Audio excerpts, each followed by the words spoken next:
Dos and don'ts. ठीक है, उसमें हमने जनरल जो कुछ स्टैंडर्ड प्रैक्टिसेस हैं जो स्पेशली सॉफ्ट स्किल से रिलेटेड है, टेक्निकल तो आज हम कवर करेंगे कुछ जो कि फिंगर टेक्टिंग से पॉइंट ऑफ व्यू से, और कुछ हमने जेनेरिक ओएनटी से रिलेटेड हमने गाइडलाइंस देखी थी कि उनमें मोटी मोटी कौन सी चीज़ों का ख्याल रखें। बाकी जो टेक्निकल डिटेल्स हैं, ओएनटी कितनी हाइट पे होनी चाहिए, ओएनटी के एंटीनास की डायरेक्शन क्या होनी चाहिए, ठीक है, क्या उसका आइडियल टेम्परेचर है, ये सारी चीज़ें हम टेक्निकल मॉड्यूल में एडवांस एप्टीटीएस में कवर करेंगे। सेकेंडली फिर हमने कुछ बेस्ट प्रैक्टिसेस हमने कहा था कि कस्टमर को डील करते हुए कौन सी ऐसी बेस्ट प्रैक्टिसेस हैं जिनको फॉलो करना चाहिए, वो भी हमने देखा था। जिसमें सबसे ज़्यादा हमने चीज़ें देखी थी कि जो मोटी मोटी थी वो ये था कि एक्टिव लिसनिंग होनी चाहिए। आप कस्टमर कोई हाइपर है, कोई बहुत ज़्यादा उसमें ना आपको सिचुएशन आप हैंडल नहीं कर पा रहे, चैलेंजिंग सिचुएशन है, तो उसमें आपने किस तरीके से कस्टमर को डील करना। और एक्टिव लिसनिंग के साथ साथ फिर आपने कस्टमर्स को सॉल्यूशंस ऑफर करने हैं जो बेस्ट पॉसिबल है। और फिर उसके साथ साथ फिर आपने आर्गुमेंट्स नहीं करनी। और अगर कोई चीज़ समझ नहीं आ रही तो instead of giving contrary statements to the customer, escalate, आप अपने सीनियर्स को इंगेज करें, इंटरवीन करवाएं, उनको उनको कहें कि आप हैंडल करें, या अगर कोई चीज़ नहीं पता तो स्ट्रेट अवे बता दें कि सर मुझे आई डोंट नो। ठीक है, और कस्टमर को डिसीव ना करें और एम्पथाइज करें कि अगर कोई सिचुएशन ऐसी आ जाती है और आप कहते हैं कि यार बस मैं यहाँ पे आसानी से काम अपना खत्म करके टाइम भी कम लगेगा तो मैं करके चला जाता हूँ टेम्परेरी, कस्टमर को क्या पता, कस्टमर तो टेक्निकल नहीं है। नो, आपने एम्पथाइज करना है। एम्पथेटिक मोड ये होता है कि आपने अपने आप को कस्टमर समझना है और कस्टमर को ये समझना है कि यार ये मेरे घर काम करने आया हुआ है, तो मैं इससे क्या एक्सपेक्ट करूँ। तो जो आप अपने लिए पसंद करते हैं ना वो दूसरों के लिए पसंद करें। ठीक है, ये सुन्नत भी है। तो कोई चीज़ आपको खुद पसंद नहीं और आप उस दूसरे को ऑफर कर रहे हैं तो ये ठीक नहीं है, टेक्निकल है, एथिकल नहीं है।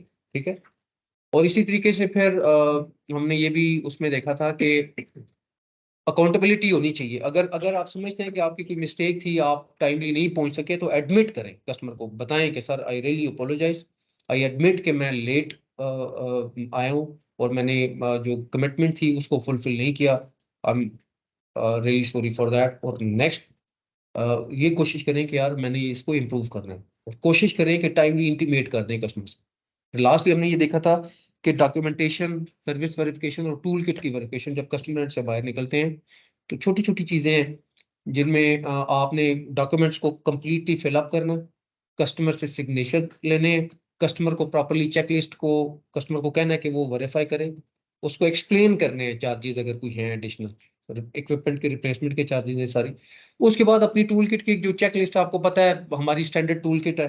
ठीक है, और मेन मेन जो इक्विपमेंट है वो तो बिल्कुल एक्सेप्टेबल नहीं है ना कि वो सरप्राइज मशीन का अडेप्टर कहीं रह गया, बैटरी रह गई, क्लीवर कहीं भूल गए, स्टेपर भूल गए, ये तो काफी कॉस्टली चीजें हैं, पावर मीटर, वीएफएल, ठीक है ना, ओटीडीआर, ये सारी चीजें जो है ना आप अपनी टूल किट में जब आप कस्टमर प्रेमिसेस को लीव करें, before leaving customer premises, verify कर लें। It takes approximately 5 minutes maximum. आप आराम से तसल्ली से वेरिफिकेशन करके और फिर आप तब निकलें। ठीक है ना, लैडर्स अक्सर कस्टमर एंड पे लोग भूल जाते हैं, ड्रिल मशीन भूल जाते हैं, ड्रिल ऑल किया उधर सॉकेट में लगी हुई उधर रखा, काम किया साथ, पता ही नहीं चला, फिर वो वापस आ गए। तो ये चीज़ होनी चाहिए तो इस तरह। और मॉरल में, एथिकल में हमने कुछ जेनेरिक चीज़ें जो सॉफ्ट स्किल से रिलेटेड थी उनको फॉलो करें प्लीज। ठीक है ना, ये सारी चीज़ें। और फिर हमने लास्ट भी हमने कवर किया था कि हमने कुछ चैलेंजिंग सिचुएशंस आपको कहा था कि कौन सी ऐसी चैलेंजिंग सिचुएशंस हैं जहाँ पे आप काफ़ी डिफिकल्ट फील करते हैं और स्टक हो जाते हैं। और उसमें हमने 8-10 पॉइंट्स हमने कवर अप किए थे, वो भी मैं जल्दी से बता देता हूँ। एक ये था कि लो पावर केस होता है और कस्टमर एग्री नहीं करता, वो कहता है मेरी सर्विसेज तो चल रही है और आप उसको कैसे, तो वो फिर मैंने बताया था कि किस तरीके से हमने अप्रोच करना है, अपने अपॉइंटमेंट हमने रेलिवेंट डिपार्टमेंट से लेनी है और फिर हमने विजिट करना है। फिर भी अगर वो विजिट नहीं कर, कस्टमर एग्री अगर कर रहे, तो फिर आपने आउटसाइड नेटवर्क जो है वो उसकी परमिशन लेके उस पर आपने काम करना है। विदाउट इंटीमेशन कस्टमर का लिंक डाउन नहीं करना।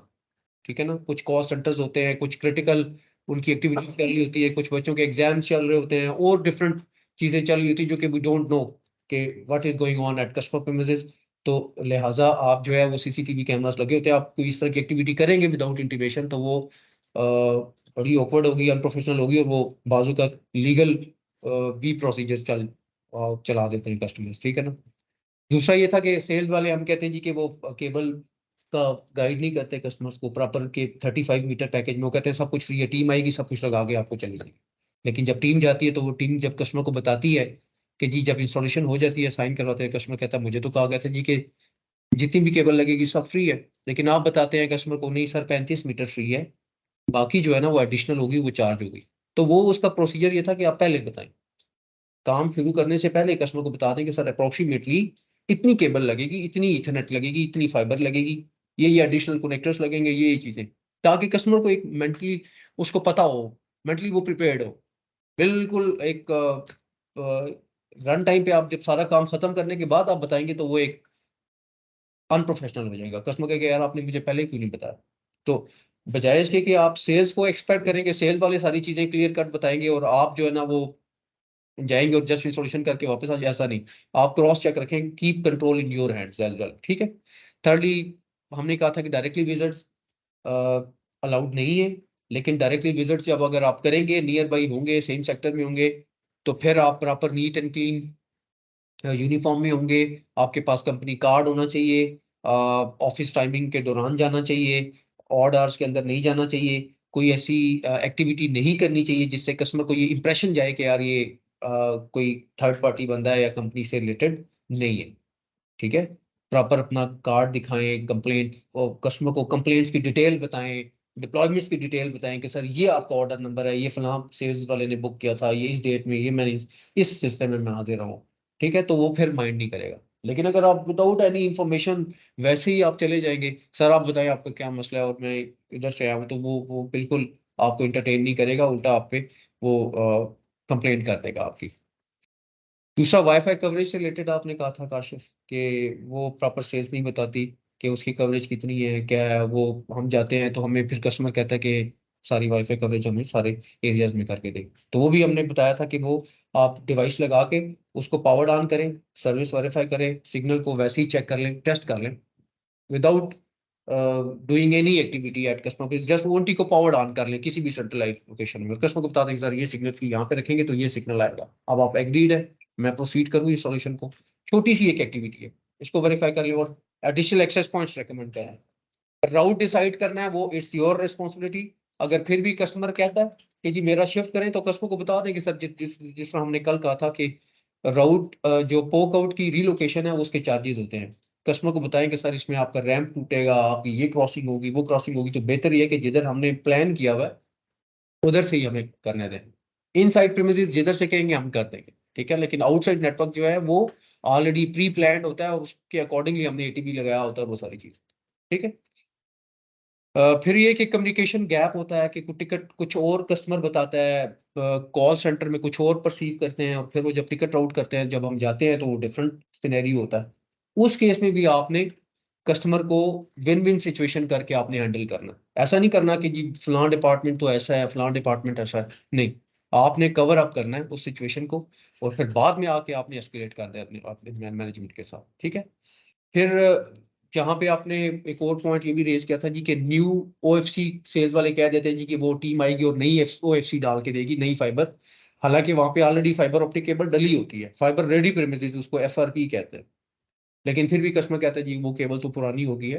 तो उसमें कस्टमर को टेक्निकली गाइड करने का वो होता है कि सर केबल की लाइफ काफी ज्यादा होती है, फाइबर जो है इस पे किसी किस्म की इंटरफेरेंस या आउटसाइड वेदर इफेक्ट्स उस तरीके से नहीं असर करते जिस तरह बाकी इथरनेट केबल या दूसरी कॉपर केबल्स या वो करती है। तो ये इसकी लाइफ जो है काफी ज्यादा होती है। इसमें एंड टू एंड डिवाइसेस के ऊपर डिपेंड करता है, और अगर शार्प बैंड नहीं है केबल बिल्कुल ठीक है, जितनी मर्जी पुरानी हो जाए वो चलती रहती है, ठीक है।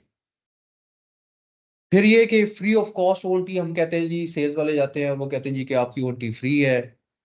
तो फ्री का मतलब फ्री इस सेंस में नहीं है कि वो उसकी प्रॉपर्टी है, वो फ्री यूज के लिए है। जब कस्टमर जब तक बिलिंग पे कर रहा है तब तक तो वो वारंटी कस्टमर यूज करेगा फ्रीली, लेकिन जब वो कस्टमर बिल पे नहीं करेगा और वो कहेगा जी कि मैंने सर्विस स्विच करनी है या मैं आउट ऑफ कवरेज एरिया में जा रहा हूँ, तो वो वारंटी जो रिकवरी डिपार्टमेंट है, जो बिलिंग की टीम है, वो रिकवर करेगी। तो कस्टमर्स को बता दें पोलाइटली, ठीक है। अगर सेल्स वाले नहीं बता रहे तो हम एस्केलेट कर देंगे, वो भी बता देंगे। थोड़ी सी अगर मिसकम्युनिकेशन हुई है तो वो पता चल जाएगा।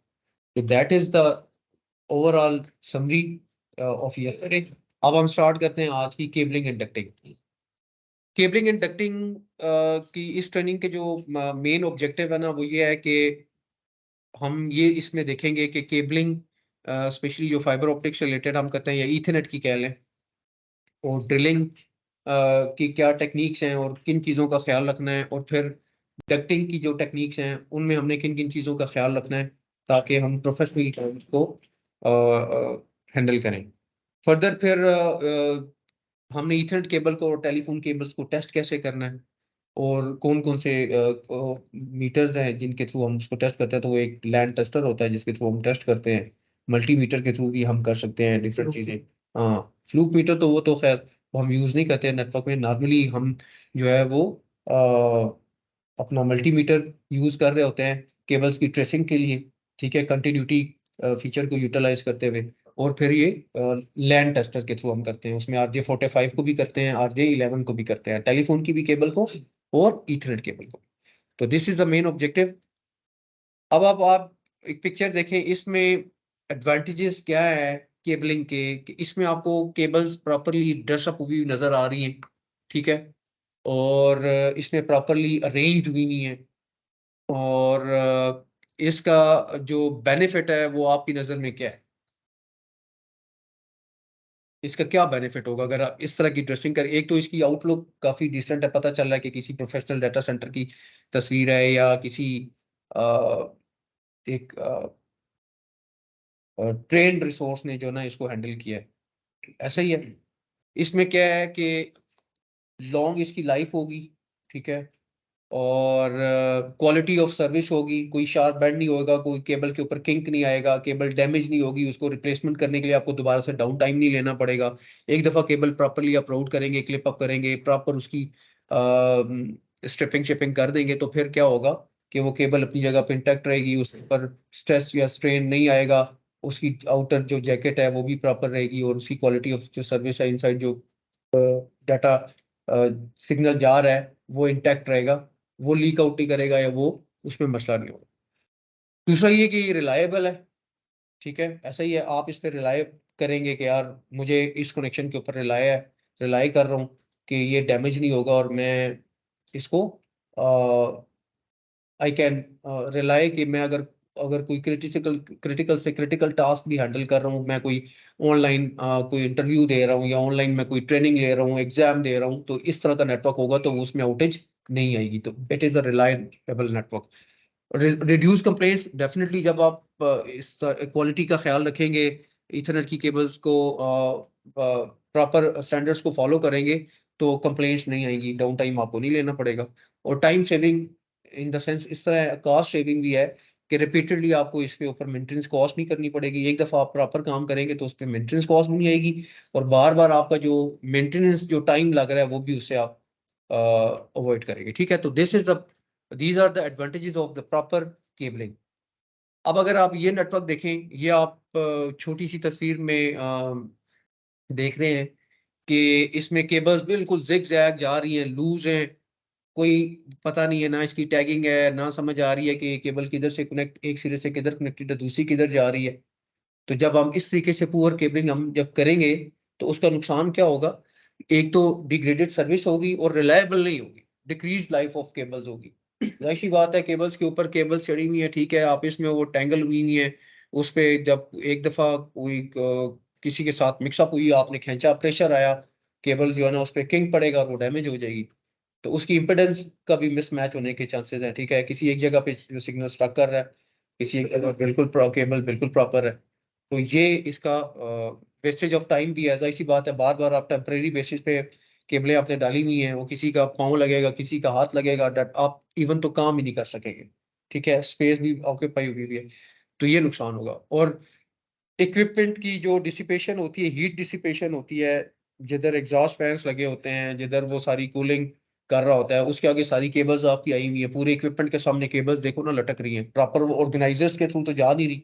केबल ऑर्गेनाइजर्स होते हैं ना, केबल अरेंजर्स या ऑर्गेनाइजर्स होते हैं, उनके थ्रू वो केबल्स जा रही होती हैं, अब उसमें तो जा नहीं रही, अब ये बिल्कुल इक्विपमेंट के सामने से जा रही, तो उसमें पोर्ट्स के सामने वो जो हीट डिसिपेशन फैक्टर था उसमें हिंड्रेंस आ रही है, जिसकी वजह से हीट ओवर हीट कर जाएगा इक्विपमेंट, और कंप्लेंट्स भी आएंगी, इक्विपमेंट स्टक कर जाएगा, और कस्टमर्स की डिससेटिस्फैक्शन डेफिनेटली ये एक ऑकवर्ड सी लग रही है, बिल्कुल अनप्रोफेशनल क्या रहे, पता नहीं किस बंदे ने ये हैंडल किया नेटवर्क को, DT network. So which one is better? अब आप मुझे बताएं कि ये इसमें जो आपको लेफ्ट साइड पे पिक्चर नजर आ रही है, ये ज्यादा बेहतर है, आप हैंडल कर सकते हैं, या राइट वाली साइड पे आपको पिक्चर नजर आ रही है वो ज्यादा नेटवर्क ज्यादा स्टेबल है, ज्यादा रिलायबल है, लॉन्ग लाइफ है उसकी, स्टेबल सर्विसेज हैं, या इधर आपकी जो है ना वो केबल्स की लाइफ ज्यादा राइट साइड पे है? तो आप आई आई बिलीव कि आप इसी तरीके से काम करते हैं, कस्टमर प्रॉपर इंटेक केबल्स को क्लिप अप करते हैं, प्रॉपर राउट करते हैं लाइंस के मुताबिक, ठीक है, डक्स के अंदर जो भी वो सारी इस तरीके से काम करते हैं, ठीक है, ऐसे ही है ना? That's good.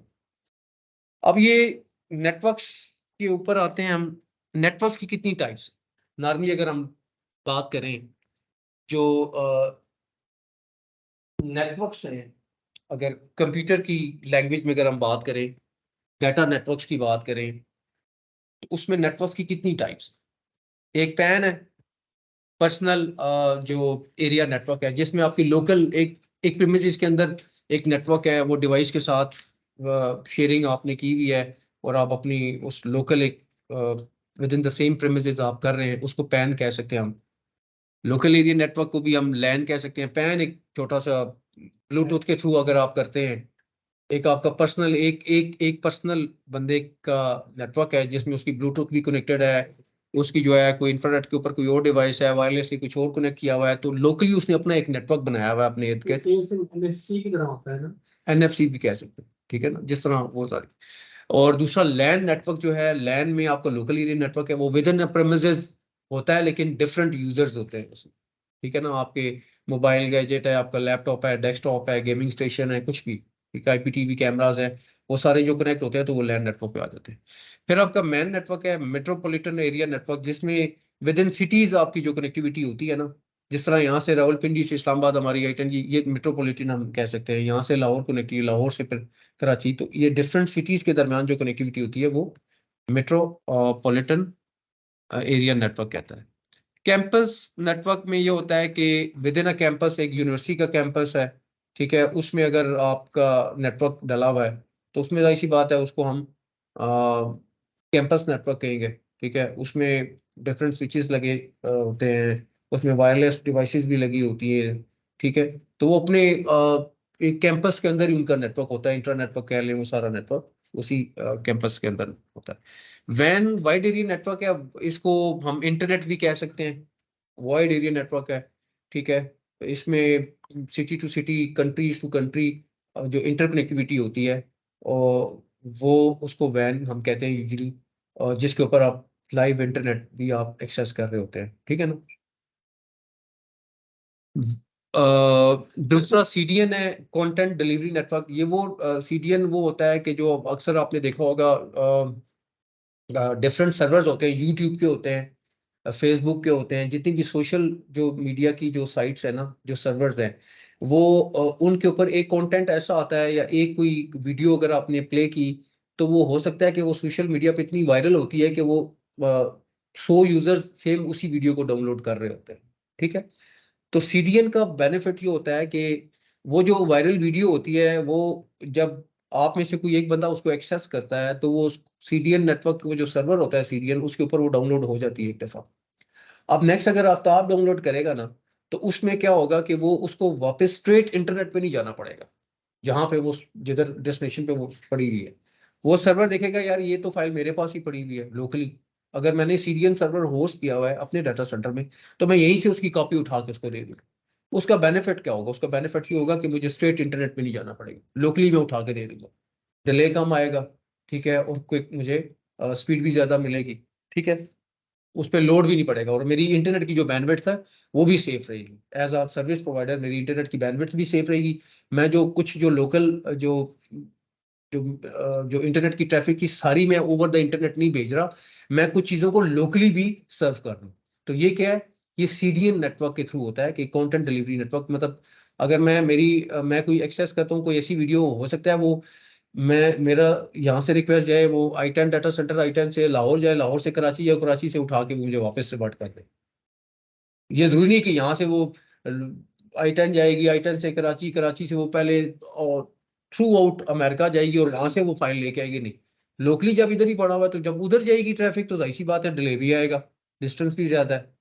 ठीक है, तो लोकली अगर एक चीज पड़ी हुई है और सीडीएन सर्वर का यही बेनिफिट है, तो उसका बेनिफिट मेन क्या है कि बैंडविड्थ को भी हम सेव कर सकते हैं और उसकी जो लोकल यूजर का जो एक्सपीरियंस है वो भी इंप्रूव होता है, जल्दी चीजें बनती। फिर वीपीएन है, वर्चुअल प्राइवेट नेटवर्क। ये होता प्राइवेट नेटवर्क है लेकिन वर्चुअली होता है, ओवर द वैन इंटरनेट ही होता है, ये इंटरनेट के ऊपर ही होता है। इंटरनेट नेटवर्क जो वाइड एरिया नेटवर्क होता है उसके ऊपर ही वीपीएन बनता है। इसमें डिफरेंट टाइप्स हैं, इसमें आप आईपीसेक प्रोटोकॉल है, आईपी सिक्योरिटी है, ठीक है, इसमें L2TP है, ले टू टनलिंग प्रोटोकॉल है, पॉइंट टू पॉइंट प्रोटोकॉल है, इसमें ओपन वीपीएन है, वायर गार्ड है, डिफरेंट वीपीएन की एप्लीकेशंस होती है डिफरेंट। आप राउटर्स के अंदर इसकी end to end point A और पॉइंट बी में आप सेटअप करते हो, उसमें वो एक टनल क्रिएट करते हैं, वर्चुअल एक टनल क्रिएट होती है, उसकी इंक्रिप्शन हो जाती है, P2P कनेक्टिविटी हो जाती है। उसमें फिर जो वाइड एरिया इंटरनेट के ऊपर जिस तरह ट्रैफिक ओपन होती है ना, कि कोई भी बंदा गूगल का पेज तो कोई भी बंदा एक्सेस कर सकता है, लेकिन अगर मेरा एक सर्वर अमेरिका में पड़ा और मैं चाहता हूँ कि सिर्फ मैं ही एक्सेस कर सकूं, तो मैं वीपीएन के थ्रू लॉगिन करूंगा, मैं यहाँ से अमेरिका तक एक वीपीएन टनल बनाऊंगा, उस टनल में सिर्फ मेरी ही रिक्वेस्ट जाएगी, बाकी कोई बंदे की रिक्वेस्ट उसमें नहीं जाएगी। हालांकि वो नॉर्मल इंटरनेट के थ्रू ही है, वो ट्रांसफर के थ्रू, एयरटेल के थ्रू या किसी भी सर्विस प्रोवाइडर के थ्रू ही इंटरनेट के थ्रू मैं जा रहा हूँ, लेकिन उस इंटरनेट लाइन के ऊपर मैंने एक टनल बना दी है और वो इनक्रिप्ट हो गया डाटा, तो उसमें वीपीएन कनेक्टिविटी हो जाती है, उसमें आपका बाहर का कोई बंदा उसको एक्सेस नहीं कर सकता। उसमें वीपीएन के क्रेडेंशियल्स होते हैं, जब आप वो यूटिलाइज करते हैं, जब आप उनको डायल करते हैं तो वीपीएन कनेक्टिविटी आपकी सर्वर के साथ बन जाती है, फिर वो एक सिक्योर कनेक्शन आपका बन जाता है। ठीक है, तो ये it is called a VPN connection. Transfer के जो पोर्टल्स हैं वो तो वीपीएन के बगैर ओपन हो जाते हैं। कुछ पोर्टल्स हमारे वीपीएन पे है, कुछ ओपन है। ठीक है, कुछ हमारी जो साइट्स हैं, जिस तरह हमारा ट्रांस डाटा है, हमारी अपनी बीआई का प्लेटफॉर्म है जिसमें और डिफरेंट हमारा ईपीएन जिसे कहते हैं, उसके लिए वो सीक्वेंस वीपीएन इंस्टॉल करना पड़ता है, कौन सा करना पड़ता है सिस्टम में? ओपन वीपीएन है, सिक्योर वीपीएन है। फिर हाँ, उसकी आईडी होगी ना फिर बनने में। उसमें डेफिनेटली आईटी आपको जो है ना वो वीपीएन के क्रेडेंशियल्स देता है, यूजर नेम एंड पासवर्ड देता है। जब वो आप डायल करते हैं तो फिर आप ऑथेंटिकेशन आपकी होती है, जब आप ऑथेंटिकेट हो जाते हैं तो आपको वो आपके उस लैंड नेटवर्क के ऊपर आपको वो आपको आईपी असाइन कर देता है वर्चुअली और आपको अलाउ कर देता है। आपका आईपी जो है ना, किसी पे नहीं होता है, इसमें राइट्स पर वो ऐड करते हैं, दूसरी आईडी होती है जो हमारी ईमेल एड्रेस होती है। ईमेल एड्रेस तो डिफरेंट है ना, वो तो आपका डिफरेंट सर्वर्स के ऊपर होता है ना। ठीक। ट्रांसफर में आपका जो 360 अकाउंट होता है ना, उसको वो अलाउ कर देते हैं। आपका जो यूजर नेम है ना उसको अलाउ कर देते हैं, वही है, वही आपकी, उसी के ऊपर आपकी ईमेल आईडी भी होती है, उसी के ऊपर आपका ट्रांस डाटा लॉगिन भी होता है, उसी के ऊपर आपका वीपीएन भी बन जाता है, तो सारी चीजें उसी के ऊपर बन जाती है। अच्छा, अब इसमें नेटवर्क की बात की, तो अब फिलहाल तो बाकी नेटवर्क की तो हमने बात कर ली, ठीक है, पैन वैन लैन मैन वैन। अभी हम जो बात कर रहे हैं वो जो इस ट्रेनिंग का मकसद है ना, उसमें जो नेटवर्क हम कवर करेंगे ना वो लैंड नेटवर्क होगा। ठीक है, लैंड नेटवर्क का मतलब है जो कस्टमर प्रेमिसेस के अंदर होता है, लोकल एरिया नेटवर्क, किसी भी बिल्डिंग के अंदर। कैंपस नेटवर्क नहीं, वो तो थोड़ा सा बड़ा हो जाता है ना। लैंड नेटवर्क में जिसे कह लो कि एक 100 मीटर के अंदर अंदर जो नेटवर्क होता है उसको क्या कहते हैं, लैंड नेटवर्क। इसमें जो मेजर जो केबल टाइप यूज होती है ना नेटवर्किंग में, वो ईथरनेट केबल होती है, कैट 6 यूज होती है। ठीक है, उसमें आप कनेक्टिविटी कर सकते हैं, सेल फोन कनेक्ट कर सकते हैं, राउटर्स कनेक्ट कर सकते हैं, लैपटॉप कनेक्ट कर सकते हैं, डिफरेंट कंप्यूटर्स हैं, गेमिंग सेक्शंस हैं, सीसीटीवी कैमरास हैं, डिफरेंट चीजें जो कनेक्टिविटी करते हैं स्विच के थ्रू करते हैं, तो उस पूरी नेटवर्क को जो इंटर कनेक्टिविटी होती है उसको क्या कहते हैं, लैन कहते हैं। ठीक है भाई। अच्छा, अब लैन में जो इथरनेट केबल जो यूटिलाइज होती है उसमें उसकी डिफरेंट टाइप्स हैं, वो हम पढ़ेंगे। इथरनेट केबल्स में यूजुअली 2 स्टैंडर्ड्स हैं, स्ट्रेट और क्रॉस, लेकिन इसमें एक तीसरा भी स्टैंडर्ड है जिसमें हम उसको कहते हैं role over cable, console cable भी कहते हैं। ठीक है, वो वो उसको भी आगे हम डिस्कस कर लेते हैं। अच्छा, इसमें जो स्ट्रेट केबल है ना, उसका जो स्टैंडर्ड है TIA-EIA 568B, टेलीकम्युनिकेशन। ठीक है, इसमें इसका जो कोड है, जो इसका स्टैंडर्ड है, TIA-EIA 568B जो है, ये स्ट्रेट केबल को रिप्रेजेंट करता है, और TIA EIA 568A जो है वो क्रॉस केबल को रिप्रेजेंट करता है। ठीक है भाई।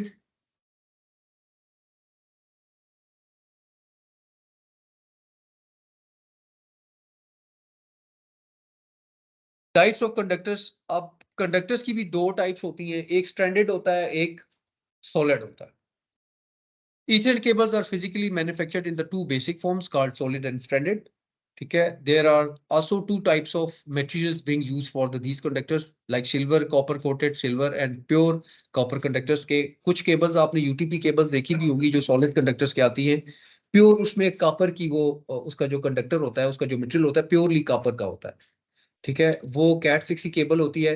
लेकिन कुछ ऐसी ईथरनेट केबल्स आती है जो कि प्योरली कॉपर की नहीं होती। कॉपर जो है वो ऊपर कोटेड तो होती है कोटिंग उसकी, लेकिन इनसाइड जो है ना वो सिल्वर होता है। वो चाइनीज ईथरनेट केबल्स आती है तो उसकी क्वालिटी वो अफेक्ट करती है। कॉपर जो है वो बेहतर जो है ना वो उसकी उसकी जो स्ट्रेंथ है, उसकी जो कैरिंग कैपेसिटी है वो थोड़ी सी बेहतर होती है एज कम्पेयर टू जो सिल्वर। नॉर्मली जो उसके ऊपर जो रस्ट वगैरह आ जाता है वो टूट भी जाता है जल्दी। ठीक है, उसके ऊपर जो है ना वो इश्यूज आते रहते हैं। सॉरी, हेलो शाम, मैं ट्रेनिंग में हूँ, मैं कॉल बैक करता हूँ। ट्रेनिंग में मैं कॉल बैक करके करता हूँ। ओके। अपन ने जब बारिश पड़ती है तब उसको जंग लग जाता है, तब उसके सिग्नल ड्रॉप होते हैं। हाँ, रस तो लगता है डेफिनेटली। ये आउटडोर तो होती नहीं है ना केबल, ये तो इंडोर होती है। बारिश के लिए जब आप करेंगे तो उसकी जो जैकेट है वो जब अगर आपकी कंप्रोमाइज होगी तो वो मसला तो आएगा। तो बेहतर ये है कि आप उसको इंडोर ही रखें केबल को। लेकिन जहां पे अगर आप आउटसाइड लेके उसको जा रहे हैं तो आप डक्ट में लेके जाएं, PVC पाइप में लेके जाएं, या PVC फ्लेक्सिबल पाइप में लेके जाएं, या नॉर्मल जो डक्ट होती है डोरा डक्ट, वो उसमें आप लेके जाएं। ठीक। वैसे भी सर्दी में भी उसके नमी पे भी हो जाता है ना, इसलिए सख्त होते हैं उसमें भी मतलब वो हो जाता है। Exactly exactly. अगर उसमें अगर किसी वजह से उसमें पानी चला गया, जैकेट किसी वजह से डैमेज हुई, उसमें पानी गया, पानी की वजह से वो शॉर्ट होगा और वो केबल जो है वो अपनी होगी, उसमें इश्यूज आएंगे। वो जब आपकी जो एंड टू एंड कनेक्टिविटी है वो प्रॉपरली नहीं होगी, फिर उसके सिग्नल ड्रॉप होते हैं ऐसे। सिग्नल्स ड्रॉप भी होंगे। और वो अगर तो अगर एक उसके जो पेयर होते हैं ना, इनसाइड जो लिम्स होती हैं उसमें उसकी जो कॉम्बिनेशन होता है 1 2 और 3 6। ठीक है ना, जो बाकी पेज अगर वो डैमेज हुए हैं तो वो पेयर हम रिप्लेस भी कर लेते हैं। लेकिन डैमेज होगा तो कंप्लीटली डैमेज हो जाएगा, उसमें वो फिर अप नहीं होगा। ठीक है। हाँ, ये है कि उसकी जो सिंक्रोनाइजेशन है वो हो सकता है कि पहले वो 100 MB पे सिंक कर रही थी, अब वो 10 MBPS के ऊपर सिंक करेगी। तो स्पीड जो है ना डेफिनेटली वो उस पर जो क्वालिटी है उस पर फर्क पड़ेगा। अच्छा, जो स्टैंडर्ड है ना वो आपने कभी भी नहीं देखा होगा यूटीपी केबल के अंदर वो सॉलिड कंडक्टर्स ही होते हैं। ठीक है, स्टैंडर्ड के अपने बेनिफिट्स हैं। वो नॉर्मली जो आपकी पैच कॉर्ड्स होती हैं, जो शॉर्ट डिस्टेंस के लिए जो आपकी गैजेट्स होती हैं, जिस तरह लैपटॉप हो गया, आपका सेल फोन हो गया, इनके लिए पावर केबल्स की जो स्टैंडर्ड केबल्स हम यूटिलाइज करते हैं। अदरवाइज जो इथरनेट केबल्स होती हैं ये सॉलिड कंडक्टर्स के साथ होती हैं, और कॉपर में जो है ना वो होता है, उसको हम प्रेफर करते हैं। सॉलिड कंडक्टर में सिल्वर को प्रेफर नहीं करते। और इसमें जो है वो फर्दर किसी का कोई क्वेश्चन है इसमें?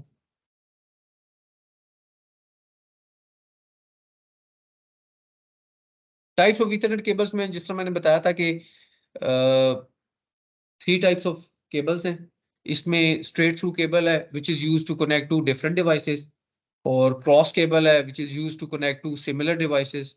ठीक है, और एक रोल ओवर केबल है, console cable, which is use to configure router switches, या कोई भी ऐसी डिवाइस है, OLT आप कह लें, कोर का स्विच कह लें, जो कंसोल पोर्ट के थ्रू हम उसको एक्सेस करके हम कॉन्फ़िगर कर सकते हैं। तो basically these are 3 types of Ethernet cables. इसमें जो पिन कॉन्फ़िगरेशन मैंने आपको बताया था कि जो 1 2 3 6 है, वो स्ट्रेट केबल में आपकी 1 2 जो है वो एज अ ट्रांसमिट यूज हो रही होती है, और R 3 6 जो है ना वो एज अ रिसीविंग के लिए यूज हो रही होती है।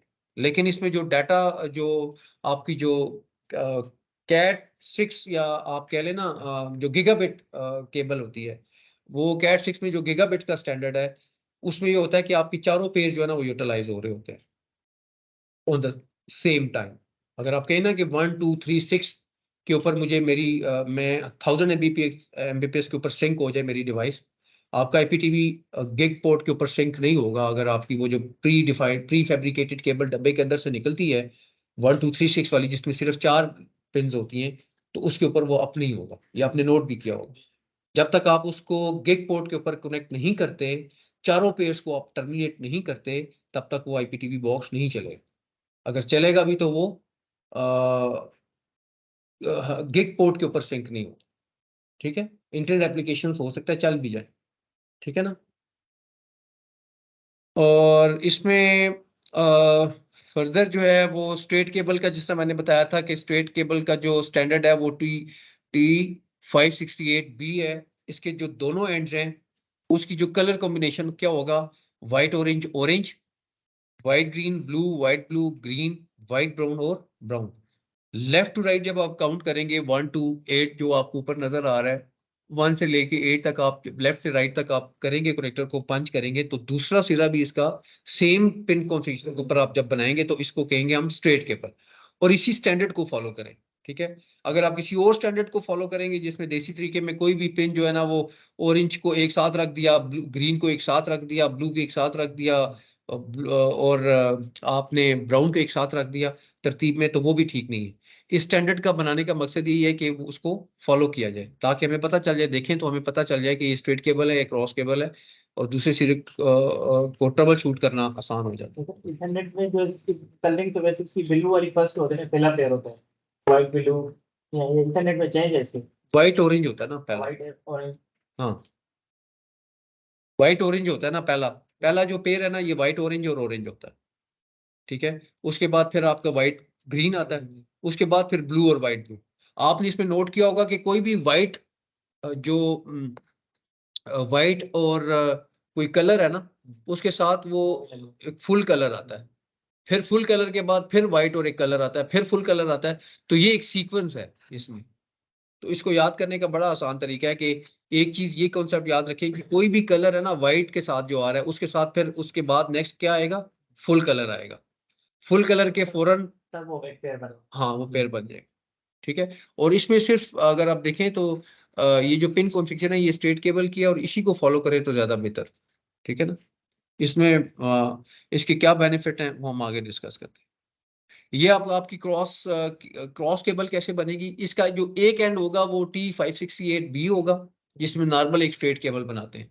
लेकिन जो दूसरा एज होगा ना, जो दूसरा सिरा होगा केबल का, उसमें आप क्या करेंगे कि वाई ऑरेंज को ग्रीन के साथ आप इसमें स्वैप करेंगे, मतलब 1 2 3 6 को 1 को 3 के साथ और 2 को 6 के साथ स्वैप कर देंगे। अब आप देखें जो आपको राइट साइड पे पिक्चर में जो 1 पे नजर आ रही है वो आपकी 3 पे आ गई है, और जो राइट साइड पे आपको 2 पे नजर आ रही थी वो आपकी 6 में चली गई है। इसी तरह ये आपकी जो इधर राइट साइड पे जो आपको 3 पे नजर आ रही थी वो आपको 1 पे नजर आ रही है लेफ्ट साइड पे, और जो 6 पे नजर आ रही थी वो आपको 2 पे नजर आ रही है, ठीक है। तो 1 2 3 6 जो है ना आप इसमें स्वैप हो गए। एक तरफ आपने बिल्कुल स्ट्रेट केबल वाला वो करना है आपने, ये देखे ना, एक तरफ आपने ये वाला पूरा आपने स्ट्रेट वाला रखना है, ठीक है। और दूसरी तरफ ये वाला जो सिरा है ना, ये आपने क्रॉस बना देना है। और इसमें क्या है कि ये जो आपका 1 2 और ये 3 6 जो है ना, 3 और 6 ये जो 4 पेज हैं, ये 1 2 3 6 ये सिर्फ आपस में स्वैप हुए हैं। 1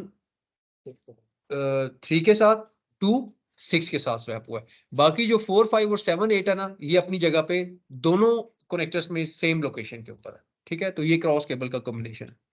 ये आपकी रोल ओवर केबल है। रोल ओवर में आप एक तरफ से आपको देखे ना, ये आपको 1 से लेके 8 तक आपको बिल्कुल स्ट्रेट केबल का कॉम्बिनेशन नजर आ रहा है, पिन कॉन्फ़िगरेशन नजर आ रही है।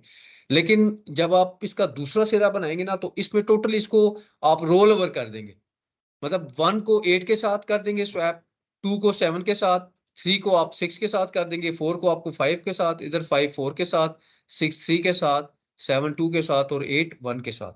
टोटली ऑपोजिट हो जाएगा, ठीक है। तो उसको कहते हैं रोल ओवर या कंसोल केबल कहते हैं।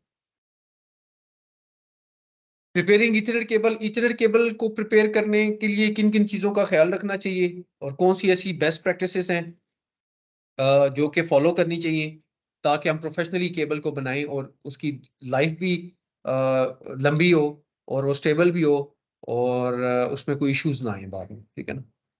जो सबसे पहले ये कि अब आप किसी भी ईथरनेट केबल को बनाने के लिए ना आप उसको स्टेप ऑफ करते हैं 2 इंच तक या 1.5 इंच तक कर दें, ठीक है ना? उसको जब आप स्टेप ऑफ करते हैं, आउटर जैकेट उसकी उतारते हैं स्टेपर के थ्रू, तो आप उस केबल को मैक्सिमम 2 इंचेस तक आप उसको स्टेप ऑफ करें। एक्स्ट्रा केबल को करेंगे तो वो ज़ाया होगा, उसका बेनिफिट नहीं, ठीक है?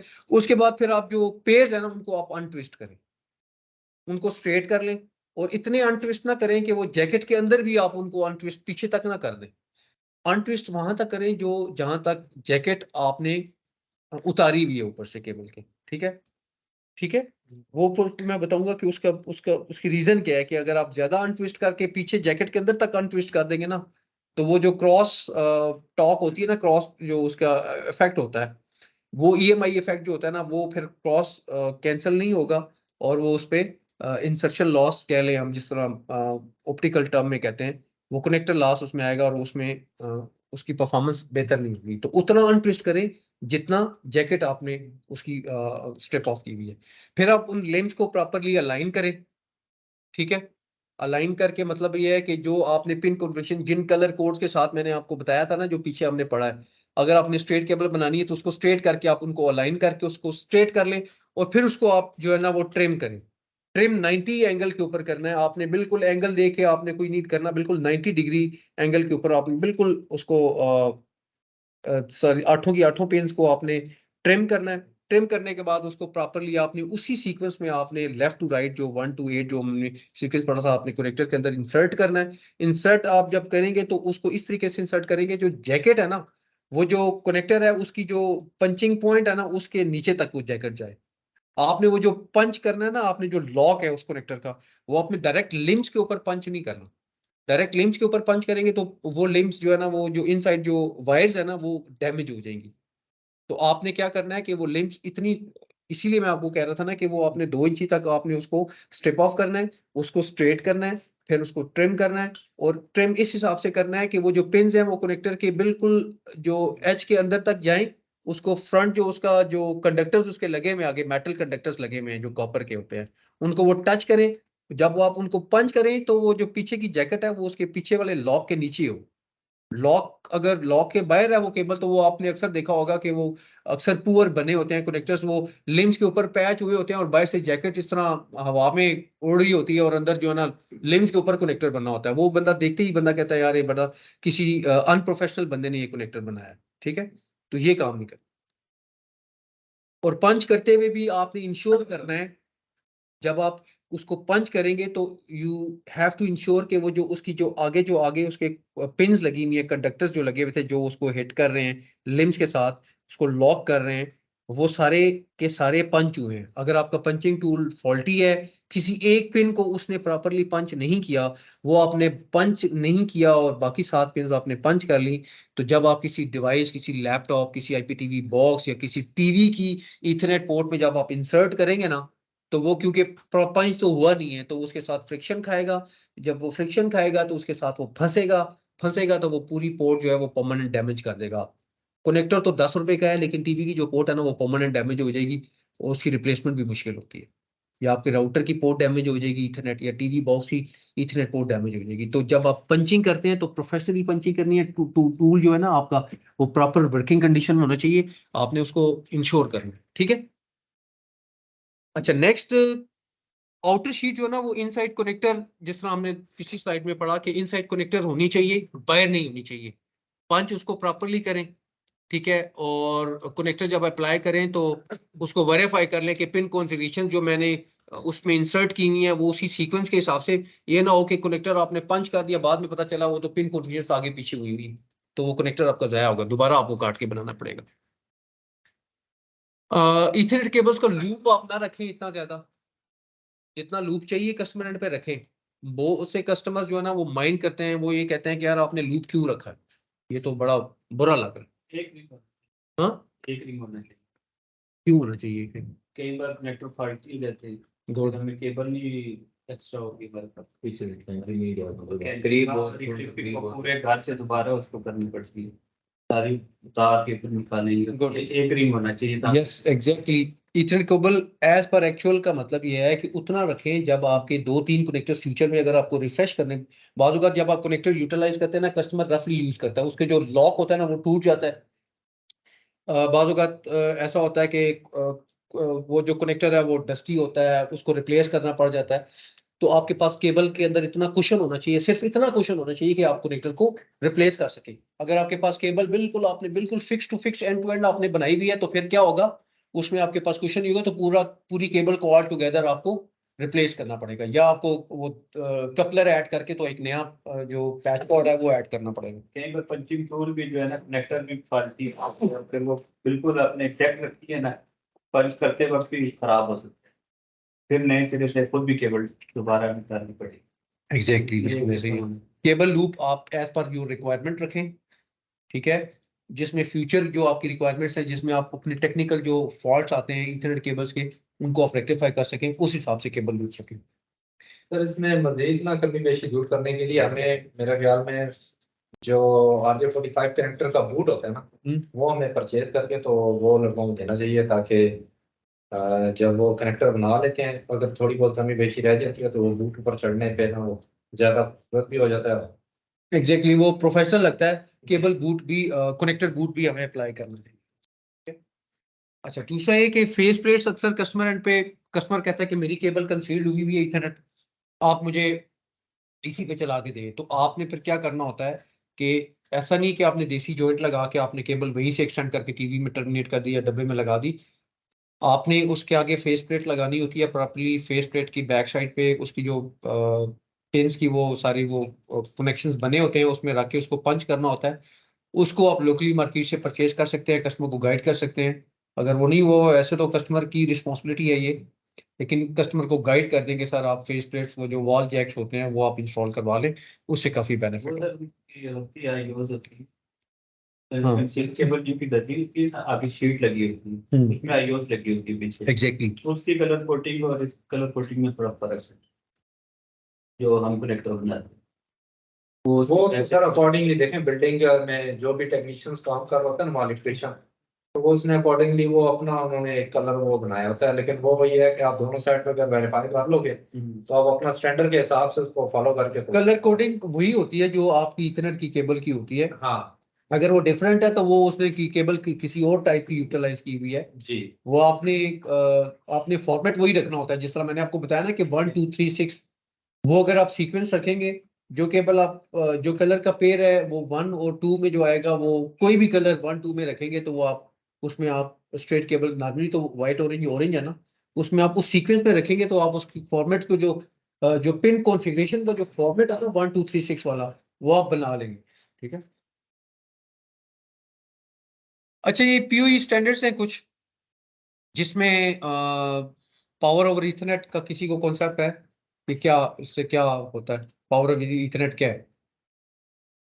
सर पावर ऑफ इथरनेट ये है कि जो अक्सर जो हमारे कैमरे होते हैं, वो ऐसा होता है कि बाद कैमरे होते हैं आईपी के, और बाद कैमरे ऐसे होते हैं जिनको ना हमने एसी का कनेक्शन बस देना होता है, और बाद कैमरे ऐसे होते हैं कि जिनको ना वो डीसी जो करंट होता है वो ओवर द इथरनेट ही जा रहा होता है, और जस्ट आपने प्लग इन प्ले करना होता है कैमरा में। गुड। राउटर लगे हुए हैं। कोई और भी बताए? केबल के थ्रू वो करंट आएगा। सही है, गुड। पीओई स्विच भी लगता है उसके थ्रू ही चलता है। स्विच लगे उसके दो पेयर जो लास्ट वाले 1 टू 1 से 6 तक जो है ना, वो हमारा इंटरनेट नेट को कनेक्ट होगा। 2 पेयर जो लास्ट वाले बचेंगे 6 7 8, वो हमें करंट देंगे, और वो पीओसी स्विच पे जाके लगेगा, पीओसी स्विच से जो है चलेगी। पीओई के डिफरेंट स्टैंडर्ड्स। इलेक्ट्रिक वायर लेके जाने की जरूरत नहीं पड़ेगी। एग्जैक्टली। जगह कैमरे लगे, बस कैट 6 लगाई और उधर पीओसी स्विच पे लगा। नॉर्मली ये वहाँ पे होता है जहाँ पे आपके कॉरिडोर्स होते हैं, जहाँ पे आपने सॉकेट्स आप नहीं डिलीवर कर सकते, ठीक है? या किसी कैंपस में या किसी ऐसी जगह पे कमर्शियल एरिया में जहाँ पे आप समझते हैं कि सॉकेट कस्टमर हमें नहीं दे सकता, तो फिर वो क्या करता है कि या बिल्कुल ऑल टुगेदर सीलिंग के सेंटर में उसने कहा जी कि मुझे यहाँ पे ही लगा के दे दे राउटर, तो फिर आपको यहाँ पे तो सॉकेट आप नहीं दे सकते ना।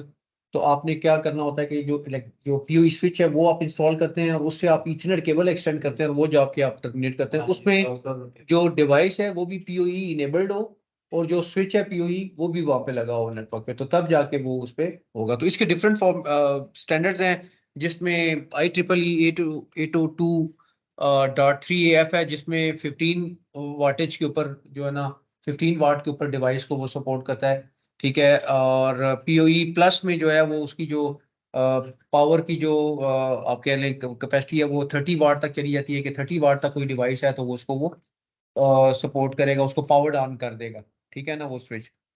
और अल्ट्रा पावर और इथरनेट में ये है कि वो 60 वाट तक जो डिवाइस है आगे वो आपकी उस पर चल जाएगी।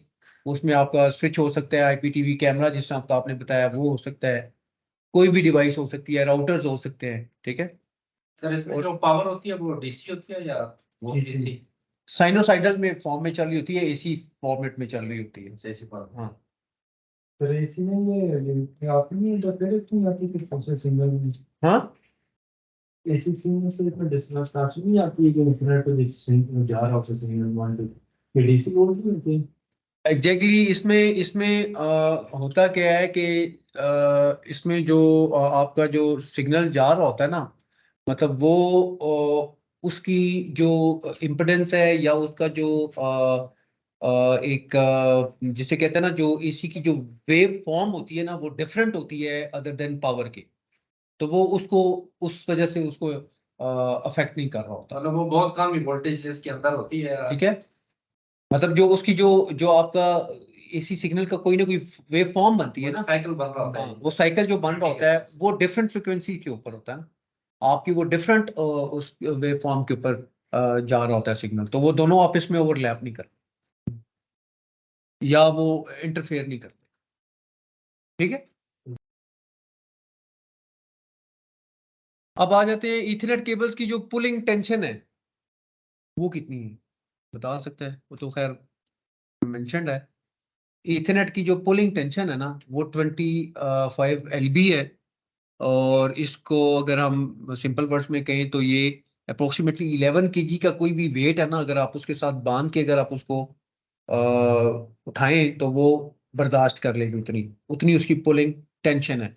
जब आप उससे ऊपर उसको लेके जाएंगे, उससे ज्यादा फोर्स अप्लाई करेंगे, तो फिर क्या होगा कि वो ईथरनेट जो केबल है उसके ऊपर जो आउटर जैकेट है उसके ऊपर क्रैक्स आएंगे, वो डैमेज होगी, इनसाइड जो है ना उसकी जो वायर्स हैं वो उस पर प्रेशर आएगा, वो स्ट्रेच हो जाएंगी और उसमें उसकी इम्पेडेंस मिसमैच होगा, या जो भी सिग्नल उसके ऊपर जो ट्रैवल करेगा वो उसमें अफेक्ट आएगा। एक्सेसिव पुलिंग टेंशंस में अकर ड्यूरिंग इंस्टॉलेशन के दौरान जब आप करते हैं कोई केबल शेबल आप जोर से खींचते हैं, जोर ज्यादा लगा दिया आपने कोई पुल करते हुए, किसी पाइप के अंदर पुल करते हुए आपने कर दिया, तो जब वो अगर आपने एक दफा डैमेज आपने कर दी केबल, तो फिर उसका कोई सोल्यूशन नहीं है, कि ऐसा नहीं है कि कोई जॉइंट आपने लगाया आप देसी जॉइंट लगा के वो करेंगे तो फिर कंप्लेंट्स आएंगी बाद में, जिस तरह मंसूर ने बताया जी कि वो केबल के ऊपर रस्ट आ जाएगा, पानी जाएगा, कुछ टाइम के बाद वो मसला करना शुरू कर देगी केबल, तो बेहतर ये है कि उसको फिर आप रिप्लेस करेंगे, तो जेंटली आपने इसको हैंडल करना है, टाई बहुत ज्यादा एक्सेसिव प्रेशर लगा के उसके ऊपर बहुत ज्यादा टाइट नहीं करनी, जोर से पुल नहीं करना, ठीक है। ये इतना इतना इस हद तक कर सकते हैं जितना आप एक 11 kg के वजन को आप उठाते हैं ना, जितनी जितनी फोर्स लगा के उतनी फोर्स तक आप इसको कर सकते हैं, अदरवाइज आपको वैसे जरूरत नहीं पड़ती, नॉर्मली आपको केबल ओपन क्लिप अप करनी पड़ती है, उस केस में जस्ट आपने ये इंश्योर करना होता है कि ऊपर हथौड़ी आपने डायरेक्ट कील ठोकते हुए या क्लिप लगाते हुए केबल के ऊपर आपने हथौड़ी हथौड़ी को हिट नहीं करना, हैमर को उसके ऊपर हिट नहीं करना, आपने नेल की जो हेड है उसके ऊपर ही आपने हिट करना होता है, अगर गलती से जल्दी में अगर आपने केबल के ऊपर हिट कर दिया वो केबल डैमेज हो जाएगी, ठीक है। वो उसके और इनसाइड जो कंसील्ड केबल होती है उसमें क्या करना होता है आपने, उसमें बहुत ज्यादा पुश नहीं आपने करना कि केबल्स के साथ वो, क्योंकि जाहिर सी बात है खाली डक्ट में तो आप इजीली पुल कर सकते हैं, लेकिन अगर एक दो केबल और जा रही है उसके साथ वो रोल ओवर होगी या उसके ऊपर टैंगल उसके साथ होगी, मिक्सअप होगी, तो वो जब आप खींचेंगे ना तो वो उसके साथ उसके ऊपर वो आपस में वो ट्विस्ट पड़ जाएगा उसका आपस में, और जब आप खींचेंगे तो वो डैमेज हो जाएगी साइड से, ठीक है। अच्छा, लेबलिंग और टैगिंग जो ना बहुत इंपॉर्टेंट है, जब आप ईथरनेट केबल कस्टमर प्रेमिसेस के अंदर डालते हैं तो नॉर्मली तो मशीन जनरेटेड टैग्स लगाने चाहिए, लेकिन अगर मशीन जनरेटेड टैग्स अवेलेबल नहीं है आपके पास तो आप पेपर टेप को यूटिलाइज करते हुए, जो कि आप इशू करवाते भी है वेयर हाउस से, तो उसको यूटिलाइज करते हुए आप टैगिंग कर दें। टैगिंग जो है वो उसका स्टैंडर्ड ये है कि जो कनेक्टर होता है ना, कनेक्टर से 6 इंच पीछे केबल के ऊपर या 12 इंच तक आप टैग लगाएं। उसकी रीजन क्या है? उसकी रीजन ये है कि जब आप कोई कनेक्टर फ्यूचर में चेंज करेंगे तो अगर बिल्कुल कनेक्टर के साथ आपने वो टैग लगाया हो तो वो टैग ज़ाया हो जाएगा।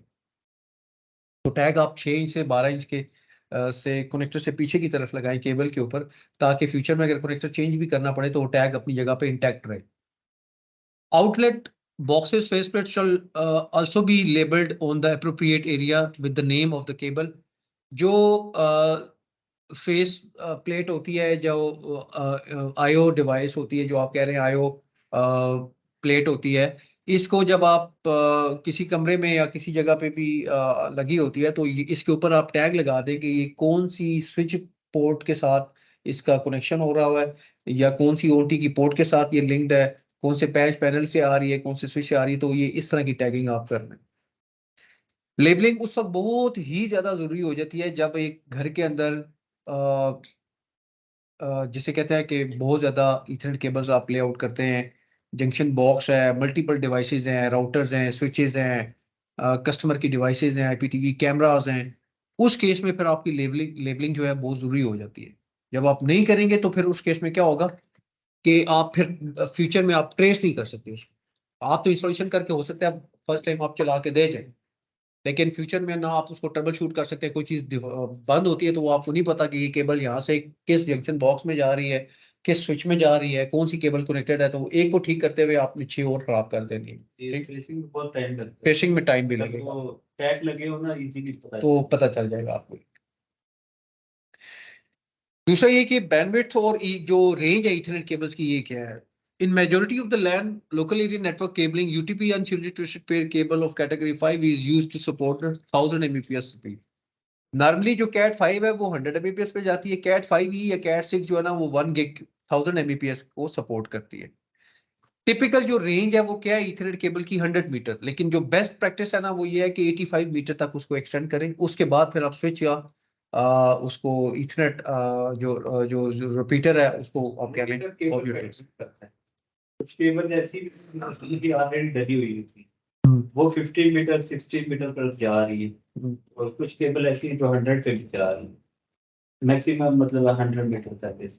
हाँ, इसमें इसमें फर्क है। केबल में भी फर्क होता है कि केबल जो है ना अगर आपकी लो क्वालिटी डली हुई है तो डेफिनेटली वो आपको 50 to 60 तक। हाँ, तो ये एक स्टैंडर्ड मैं बता रहा हूँ, एक वर्ल्ड वाइड एक स्टैंडर्ड है। वो वर्ल्ड वाइड ये स्टैंडर्ड है कि ईथरनेट का जो मैक्सिमम जो डिस्टेंस है ना वो 100 मीटर तक है। ठीक है ना? कॉपर का वैसे भी कनेक्शन जो भी होता है वो भी 100 या 80 मीटर तक होता है, उससे ज्यादा नहीं। नहीं, कापर का ज्यादा भी जाता है। कापर का ज्यादा भी जाता है। कापर में अगर टेलीफोन की बात करें तो वो आपके 2000 फीट तक जाता है। 2000 फीट तक 600 मीटर तक जाता है। अच्छा, in case of length is exceeding 100 metre तो फिर आप क्या करते हैं? आप स्विचेस लगाते हैं। अच्छा, ईथरनेट केबल रेहान किधर है? ईथरनेट केबल जो है वो जब आप हैंडल करते हैं तो उसमें केबलिंग के दौरान आपने क्या करना होता है, जैसा मैंने पहले आपको बताया कि टैगिंग जो है ना वो 6 to 12 इंच केबल की तरफ आपने टैगिंग करनी होती है। और ट्विस्ट जो है ना वो इतने ज्यादा आपने नहीं करने होते पीछे की तरफ कि आप उसके ऊपर वो जो क्रॉस जो ईएमआई इफेक्ट है उसको वो अफेक्ट कर रहा है और वो सिग्नल जो है ना क्रॉस टॉक उसमें हो रही है। स्विचिंग में भी सर इसमें गीगाबिट स्विच हो वो ठीक है, गीगाबिट स्विच भी हो और आपकी जो इथरनेट केबल की जो क्वालिटी है ना वो भी एक स्टैंडर्ड की हो। कैट 6 की जो केबल है वो ज्यादा बेहतर है, वो स्ट्रांगली रिकमेंडेड होती है। अक्सर हमें कस्टमर ऐसे मिले हैं जहाँ पे लोकल स्विच लगे हुए 3 पोर्टों पे चल रहे हैं टीवी, जब हम चौथी पोर्ट लगाएंगे उस पे 4 पोर्ट का जो है तो वो आईपीटीवी नहीं चलेगा, वो ब्राउजिंग करे, वो कहते हैं आपका नेट स्लो है। नेट भी स्लो, उसके लिए गीगाबिट जो है ना स्विच होने चाहिए, वो पूरी सपोर्ट करते हैं। लोकल जो है ना वो नहीं करता। जहां पे भी आप लो एंड इस तरह की डिवाइसेस देखें ना 4 पोर्ट स्विचेस, वो नॉर्मली हब्स होती हैं, वो तो किसी सूरत रिकमेंडेड है ही नहीं। जहां पे भी आप देखें तो कस्टमर को स्ट्रांगली रिकमेंड करें कि आप गीगाबिट स्विच लें, 8 पोर्ट स्विच लें गीगाबिट। टीपी लिंक का हम रिकमेंड करते हैं, वैसे बहुत सी जगहों पे हमने लगाया है। जब आप इस तरह की जो हब जो छोटे स्विचेस होते हैं ना, जब आप इस तरह की आप स्विचेस लगाएंगे तो वो जब आईपीटीवी कनेक्ट करेंगे तो इसकी क्योंकि मल्टीकास्ट की ट्रैफिक होती है तो वो इतनी ज़्यादा उसकी फ्लडिंग होती है पैकेट्स की या उस ट्रैफिक इतनी ज़्यादा होती है कि जो इंटरनेट आपका नॉर्मली चल रहा होता है ना वो भी चोक करना शुरू हो जाता है, वो भी स्टक हो जाता है। तो बेहतर ये है कि आईपीटीवी को डायरेक्टली आप ओएनटी के ऊपर टर्मिनेट करें। ओएनटी की जो इथरनेट पोर्ट्स होती हैं वो मल्टीकास्ट स्नूपिंग को सपोर्ट करती हैं। मल्टीकास्ट स्नूपिंग का मतलब ये है कि एक इथरनेट के ऊपर अगर आईपीटीवी कनेक्टेड है तो आईपीटीवी की ट्रैफिक उसी पोर्ट के ऊपर ही रहेगी। लेकिन जो इस तरह के छोटे मोटे राउटर स्विचेस होते हैं जो सब स्टैंडर्ड होते हैं, जब आईपीटीवी की ट्रैफिक आती है ना तो वो पूरे स्विच की सारी पोर्ट्स के ऊपर फ्लडिंग हो जाती है, ब्रॉडकास्ट हो जाती है। जब ब्रॉडकास्ट होती है तो चारों पोर्ट्स उसकी जो है ना वो जिसे कहते हैं ना चोकिंग में चली जाती है। जो गीगाबिट स्विच होते हैं ना ये मल्टीकास्ट स्नूपिंग को सपोर्ट भी कर रहे होते हैं और इनकी स्पीड थोड़ी सी कैपेसिटी इनकी ज़्यादा होती है, इसलिए हम रेकमेंड करते हैं। और सबसे बेहतर ये है कि आपकी जो आईपीटीवी बॉक्सेस हैं वो स्विच के थ्रू नहीं वो बल्कि डायरेक्टली ओएनटी के ऊपर कनेक्ट होनी चाहिए। 2-3 डब्बे हैं तो वो आप लगा दें डायरेक्टली ओएनटी पे और ओएनटी से एक ईथरनेट लेके आगे आप एक स्विच लगा लें और स्विच पे बाकी आप फिर आईपीटीवी कैमरास और स्विचेस और राउटर्स और एक्सेस पॉइंट्स वो सारी लगा लें। ठीक है। अच्छा, जो इलेक्ट्रिकल केबल्स है ना उनको क्रॉस करने के लिए जब आप करेंगे तो आप राइट एंगल बनाएंगे, उनके पैरेलल आप ईथरनेट केबल को लेके नहीं चलेंगे। पैरेलल लेके चलेंगे तो फिर वो इलेक्ट्रोमैग्नेटिक जो इंटरफेरेंस है वो एक ईएमआई फील्ड बनती है, वो उसकी वजह से वो सिग्नल क्या होगा उसमें डिस्टॉर्शन आएगी और वो अफेक्ट होगा। वो एसी सिग्नल, वो भी एसी सिग्नल है, ये भी एसी सिग्नल है, तो वो क्या होगा उसको स्ट्रॉन्ग, वो हाई जरा पावर होती है 240 की लाइन, वो उसको अफेक्ट करेगी। When terminating untwisted cable should not be more than half inch। मतलब जिस तरह मैंने पहले बताया था कि जब आप हाफ इंच से ज्यादा उस केबल की जो ट्विस्ट है ना, आपने देखा होगा कि जो कैट 5 और कैट 6 है ना उसमें बेसिकली फर्क क्या होता है। पेयर्स तो वही होते हैं, पेयर्स तो वही होते हैं ना, 4 वायर्स होती हैं, कलर्स भी वही होते हैं, जैकेट भी ऊपर ऑलमोस्ट वही होती है, तो फर्क क्या होता है, क्या फर्क होता है क्वालिटी, क्वालिटी को अगर आप एक्सप्लेन करेंगे क्या क्वालिटी में।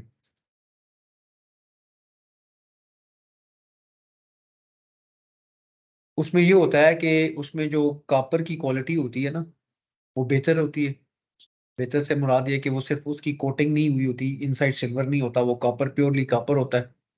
ठीक है। दूसरा जो है वो उसकी जो नंबर ऑफ ट्विस्ट होते हैं ना वो पर इंच ज्यादा होते हैं। फॉर इंस्टेंस अगर 1 इंच में उसके कैट 5 में 2 ट्विस्ट है ना तो इसके 5 होंगे। वो जो केबल के ट्विस्ट है ना 1 इंच में अगर उसके 2 हैं कैट 5 के तो इसके हो सकता है 3 हो 4 हो। ठीक है ना। और वो जितने ज्यादा ट्विस्ट होंगे तो वो क्या होगा, एक केबल इधर से जा रही है और केबल इधर से जा रही है, तो इधर से जो जा रही है केबल इस साइड से अगर जो आपका सर्कल में जो ईएमआई इफेक्ट बन रहा है वो दूसरी तरफ से जो केबल आ रही है उसको आपस में क्रॉस कैंसिल हो जाएगा। ठीक है ना। एक इस तरफ से जा रही है और एक इस तरफ से आ रही है तो दोनों को आपस में जब वो होगा वो क्रॉस कैंसिल हो जाएगा। उससे क्या होगा कि जो नंबर ऑफ ट्विस्ट ज्यादा रखने से जो आउटर जो नॉइज है, जो इंटरफेरेंस है, जो ईएमआई इफेक्ट है वो कैंसिल हो जाएगा, मिनिमाइज हो जाएगा। दूसरा ये कि जब आप जब लेबल करते हैं तो एज सून एज जब आप केबल को इंस्टॉल करते हैं ना उसी वक्त आप लेबल कर लें। बाद में अगर आपने 6-7 केबलें एक साथ अगर आपने लेआउट कर दी और उसके बाद फिर आपको ट्रेसिंग ही करनी पड़ेगी फिजिकली एंड टू एंड, तब जाके आप लेबलिंग करते हैं। लेकिन लेबलिंग एक दफा कर दें सो दैट के फ्यूचर में जो भी टेक्नीशियन जाए या जो भी टीम मेंबर जाए उसको आसानी हो, उसके लिए, हाँ उसके लिए ट्रेस करना आसान। दूसरा ये कि फॉर ओपन ईथरनेट केबलिंग जिस तरह मैंने कहा था कि वो जो केबल क्लिप है ना वो प्रॉपर डायामीटर का होना चाहिए। ऐसा नहीं है कि 5 mm की इथरनेट केबल है और आपने 8 mm का कनेक्टर क्लिप लगाया हुआ है, उसमें केबल लूज होगी। तो 5 mm की अगर इथरनेट केबल है तो 6 mm का केबल क्लिप जो है वो KSS का जो ब्रांड है, जो हम प्रूवन है, हमने उसको टेस्ट भी किया हुआ है, तो उसके जो क्लिप्स होते हैं वो काफ़ी बेहतर क्वालिटी के होते हैं और केबल उसमें लूज नहीं होती, प्रॉपरली क्लिप अप होती है। फिर ये कि जो डिस्टेंस है ना केबल क्लिप्स का इन बिटवीन जो डिस्टेंस है बिटवीन द 2 क्लिप्स वो एक जैसा होना चाहिए। 2 से 2 फुट तक 2 फीट तक मैक्सिमम होना चाहिए। 3 फुट तो तब होता है जब आपकी स्कर्टिंग हो ना, स्कर्टिंग उसके ऊपर केबल आपने रखी हुई है, जो जिस तरह फ्लोर के साथ स्कर्टिंग है ना, फिर तो आप 3 फुट पे भी लगा सकते हैं। लेकिन एक केबल है थोड़ी सी ऊपर हाइट पे है, किसी ऐसी जगह पे जिसकी नीचे उसकी सपोर्ट नहीं है, तो फिर आप 2 फुट तक ही लगाएं केबल के। ठीक है, आप फवाद समझ आ रही है ना? नींद नींद तो नहीं आ रही? नहीं अच्छा, फिर मैंने आपको कहा था कि जब केबल के ऊपर हैमर आप करते हैं ना, हैमरिंग करते हैं, तो हैमरिंग करते हुए इस चीज का ख्याल आपने रखना है कि नेल के ऊपर आपने हिट करना है, आपने केबल के ऊपर हिट नहीं करना। केबल के ऊपर हिट करेंगे तो इनसाइड जो वायर्स है वो डैमेज हो जाएगी। Avoid twisting of the cable during installation. Excessive twisting may result in distortion of the cable geometry and in severe cases tears the jacket. उसमें ये होगा कि जब आप बहुत ज्यादा ट्विस्ट करते हैं ना केबल्स को, उसकी जो फिजिकल सिमेट्री है ना वो डैमेज हो जाती है, जैकेट फटेगी, इनसाइड जो केबल है वो डैमेज हो जाएगी। तो जब वो जैकेट फट जाएगी तो ऐसी बात है, जिस तरह मैंने आपको पहले बताया था कि उसमें पानी जाएगा जो अगर गलती से आउटडोर केबल आपने डाली हुई है, और उसमें फिर वो केबल आपको रिप्लेस ही करनी पड़ेगी। केबल टाइज लगाते हुए भी आपने जेंटली उसको हैंडल करना है। ठीक है, डिस्टेंस आपने इक्वल ही रखना है, उसी तरीके से नीट एंड क्लीन और प्रोफेशनल तरीके से आपने उसके साथ उसकी हैंडलिंग करनी है। Always install jacks in such a way as to prevent dust and other contaminants from settling on the contacts. जब आप कोई भी डिवाइस लगाते हैं ना वो आंटी, उसकी इथरनेट पोर्ट की जो डायरेक्शन है वो नीचे की तरफ है, छत की तरफ नहीं होगी। छत की तरफ होगी तो वो इथरनेट पोर्ट्स ओपन है, वो जितनी भी ऊपर से डस्ट वगैरह गिरेगी या कोई पेंट वगैरह गिरेगा तो उसको कलेक्ट कर लेगी वो पोर्ट। जब वो कलेक्ट करती रहेगी किसी न किसी तरीके से, अगर खुदा ना खास्ता कुछ थोड़ा बहुत नमी भी हुई तो वो कलेक्ट करते करते वो पोर्ट डैमेज हो जाएगी, सारी पोर्ट्स भी डैमेज हो सकती है। तो आपने क्या करना होता है कि पोर्ट्स को आपने अ, ऊपर की तरफ नहीं रखना होता, जैक्स की जो पोजीशन होती है वो आपने बिल्कुल नीचे की तरफ रखना होती है। ठीक है, सो दैट कि वो जब आप इधर से पंच करें तो वो उसके अंदर, कोई नीचे से तो उड़ के तो वो चीज नहीं जाएगी ना, ऊपर से कोई गिरेगी डस्ट तो वो ही उसके अंदर जाएगी ना।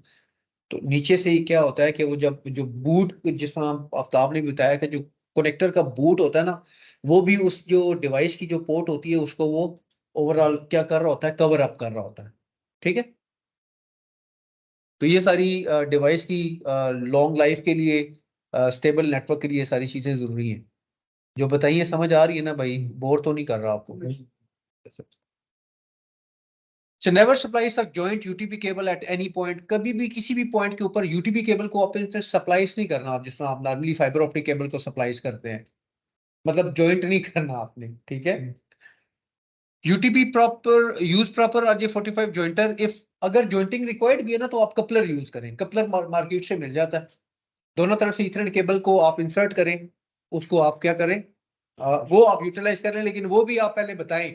वो अगर आपने लूज किया हुआ है तो वो भी मसला करेगा, कस्टमर बार बार कंप्लेंट करेगा, थोड़ा सा लूज होगी एक तरफ से एंड कस्टमर कंप्लेंट करेगा। तो बेहतर ये है कि आप पूरी केबल को एंड टू एंड स्ट्रेट रखें, उसमें कोई जॉइंट पुअर। हाँ, साइड से आधी कपड़ा के ऊपर से या टेप लगा दो, वो लूज नहीं होगा, पीछे क्लिप कर बाज़ औक़ात बहुत ज्यादा किसी कभी ना कभी हो जाता है ना, उसमें चांसेस होते हैं। तो बेहतर यह है कि नॉर्मल जॉइंट से कपलर बेहतर है। Never install cable near sources of the heat as this may negatively impact cable attenuation.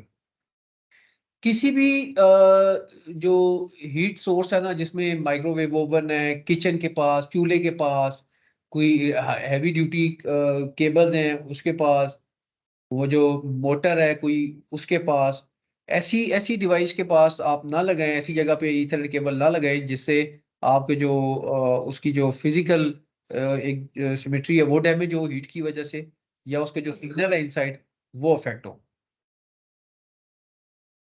Carpets के नीचे से भी केबल आप रन नहीं करें, एक तो वो वैसे भी ऑकवर्ड लगेगी, फिर एक टाइम ऐसा आएगा कि जब उसके ऊपर आप चलते रहेंगे तो वो बिल्कुल फ्लैट हो जाएगी।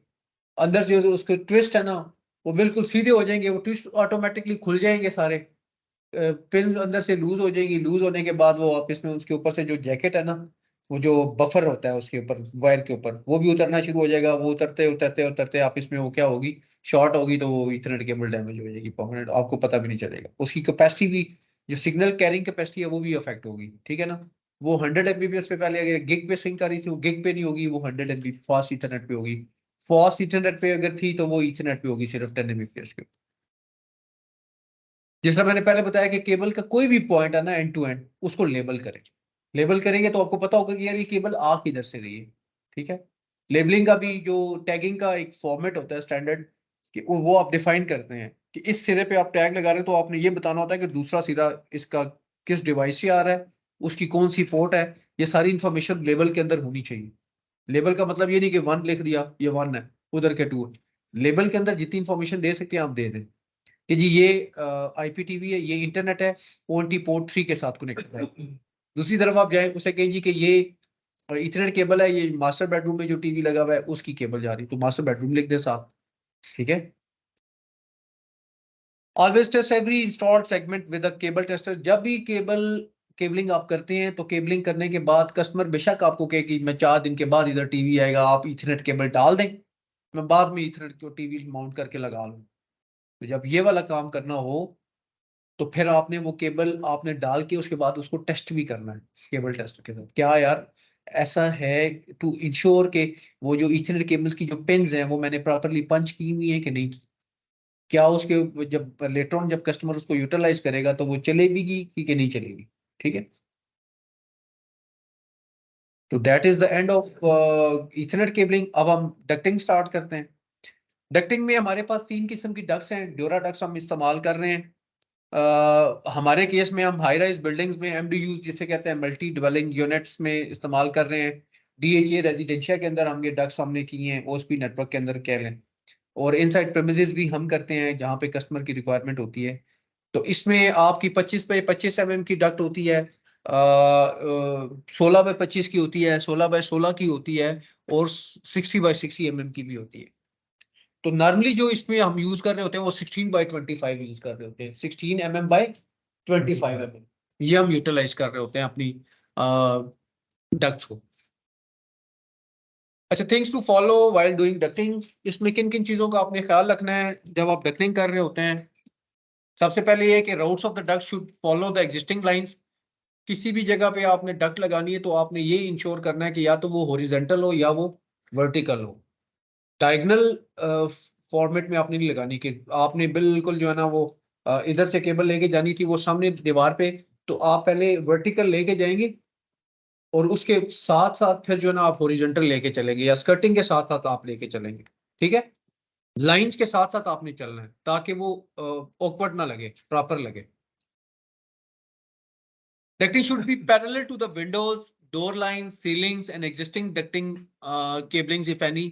आगे मैं आपको एक पिक्चर दिखाऊंगा जिसमें आप देखेंगे कि डक्टिंग किस तरीके से लाइंस के साथ, विंडोज के साथ, एग्जिस्टिंग सीलिंग्स के साथ बिल्कुल प्रॉपर स्ट्रेट, वर्टिकल अगर जा रही है तो वर्टिकल स्ट्रेट जा रही है, हॉरिजॉन्टल जा रही है तो हॉरिजॉन्टल बिल्कुल अलाइन होके पैरेलल जा रही है, वो नीट एंड क्लीन नजर आए। The duct should be either horizontal और vertical. Edges should be properly aligned. जितने भी जो उसके एजेस हैं वो प्रॉपरली अलाइंड होने चाहिए। अगर 90 का या 45 का एंगल बना के उसको प्रॉपर करना है तो वो अलाइन होना चाहिए professionally. Don't use nails to mount duct, instead use screws and plastic studs, travel plugs जिन्हें हम कहते हैं।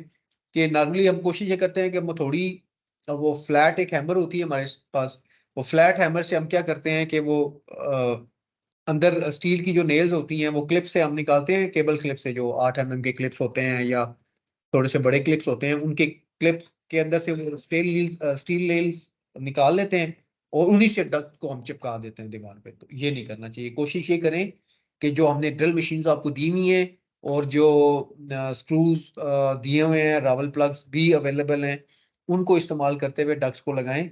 अगर आप नेल से लगाएंगे तो हिट करते हुए, जिस तरह केबल के ऊपर आप हिट करते हुए केबल डैमेज हो जाती है, तो डक का जो पूरा पीस है ना, पूरी लेंथ वो डैमेज हो जाएगी और उसमें क्रैक्स भी पड़ जाएंगे, और वो बाद में फिर वो परमानेंट जब आपने फिक्स कर दी तो वो फिर परमानेंट होगी, उसको आप रिमूव नहीं कर सकते, ठीक है।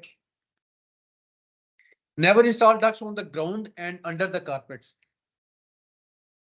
अगेन जिस तरह इथरनेट केबल्स आप डक्ट्स के नीचे से नहीं लेके कारपेट्स के नीचे से नहीं लेके जा सकते, डक्ट्स को भी कारपेट्स के नीचे से नहीं लेके जाना, ग्राउंड्स के ऊपर भी इंस्टॉल ना करें, तो डैमेज हो जाएंगी। All ducts must be wall mounted, जो भी डक्ट है वो आप उसको वॉल माउंट करेंगे। इस तरह आपने नहीं करना कि ओपन आपने रख दिया स्कर्टिंग के साथ और बस 2 कीलें लगा दी। प्रॉपरली उसको मैं आगे बताऊंगा आपको कि किस तरीके से आपने फिर उसको करना है। अगर आपने ड्राइववे को क्रॉस करना है ना, ड्राइववे को कारपोर्च के थ्रू अगर आपने कोई ऑफ सी केबल लेके आ रहे हैं कस्टमर की, वो कहता है मुझे नजर नहीं आ रही, तो आप फिर ड्राइववे को आप क्रॉस करेंगे तो आप जाहिर सी बात है उधर से तो ऊपर से गाड़ी भी आती जाती है, आप फ्लोर के अंदर कोई उसको तो रैंप को तो नहीं तोड़ेंगे ना, ड्राइववे को तो नहीं तोड़ेंगे। आप क्या करेंगे कि आप रूफ टॉप को फॉलो करते हुए स्पेशली कार पोर्च के अंदर या वहां पे आपने क्या करना है, ड्राइववेज के ऊपर रूफ टॉप का जो रूट है वो फॉलो करेंगे। ठीक है,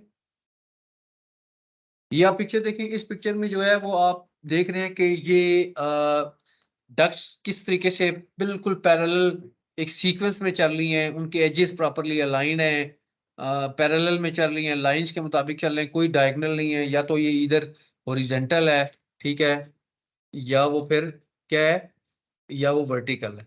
तो ये जो सारी ये डक्ट्स आपको नजर आ रही है, इसकी ये जो एजेस हैं ये प्रॉपरली अलाइंड है, इधर से प्रॉपरली अलाइंड है, ये हॉरिजॉन्टल प्रॉपरली चल रही है। इधर आप देखें एजेस को प्रॉपर उन्होंने अलाइन किया हुआ है, इस तरीके से ये लेके चल रहे हैं, तो पता ही नहीं चल रहा कि यहाँ से कोई केबल जा रही है कि नहीं जा रही। ठीक है, अच्छा, डक्टिंग के लिए जो टूल किट की रिक्वायरमेंट होती है ना, वो टूल्स जो रिक्वायर्ड है उसमें क्या क्या चीजें हैं बताएं। डक्टिंग के लिए ड्रिल मशीन, स्क्रू और फिशर, देखे ना, ये जिस तरह लेवल मीटर, ड्रिल बिट है, एक ड्रिल मशीन डाया, है। अगर आपको काटना चाहिए एक वो जो गुनिया, ठीक है, ठीक है, और एक अगर उसको एक और भी होती है इसकी, वो बनी होती है लकड़ की या प्लास्टिक की, जिसके अंदर आप इसको टेढ़ा करके काट के जो है ना इसको कोना बना सकते राइट एंगल उसको कहते हैं हैं। ना। हाँ, वो भी बनी राइट एंगल स्केल जो होता है ना, उसके थ्रू आप उसको कर सकते हैं, काट सकते हैं, 45 के एंगल के ऊपर काट सकते हैं, 90 के एंगल के ऊपर काट सकते हैं। और फ्लैट हैमर होनी चाहिए आपके पास, ठीक है।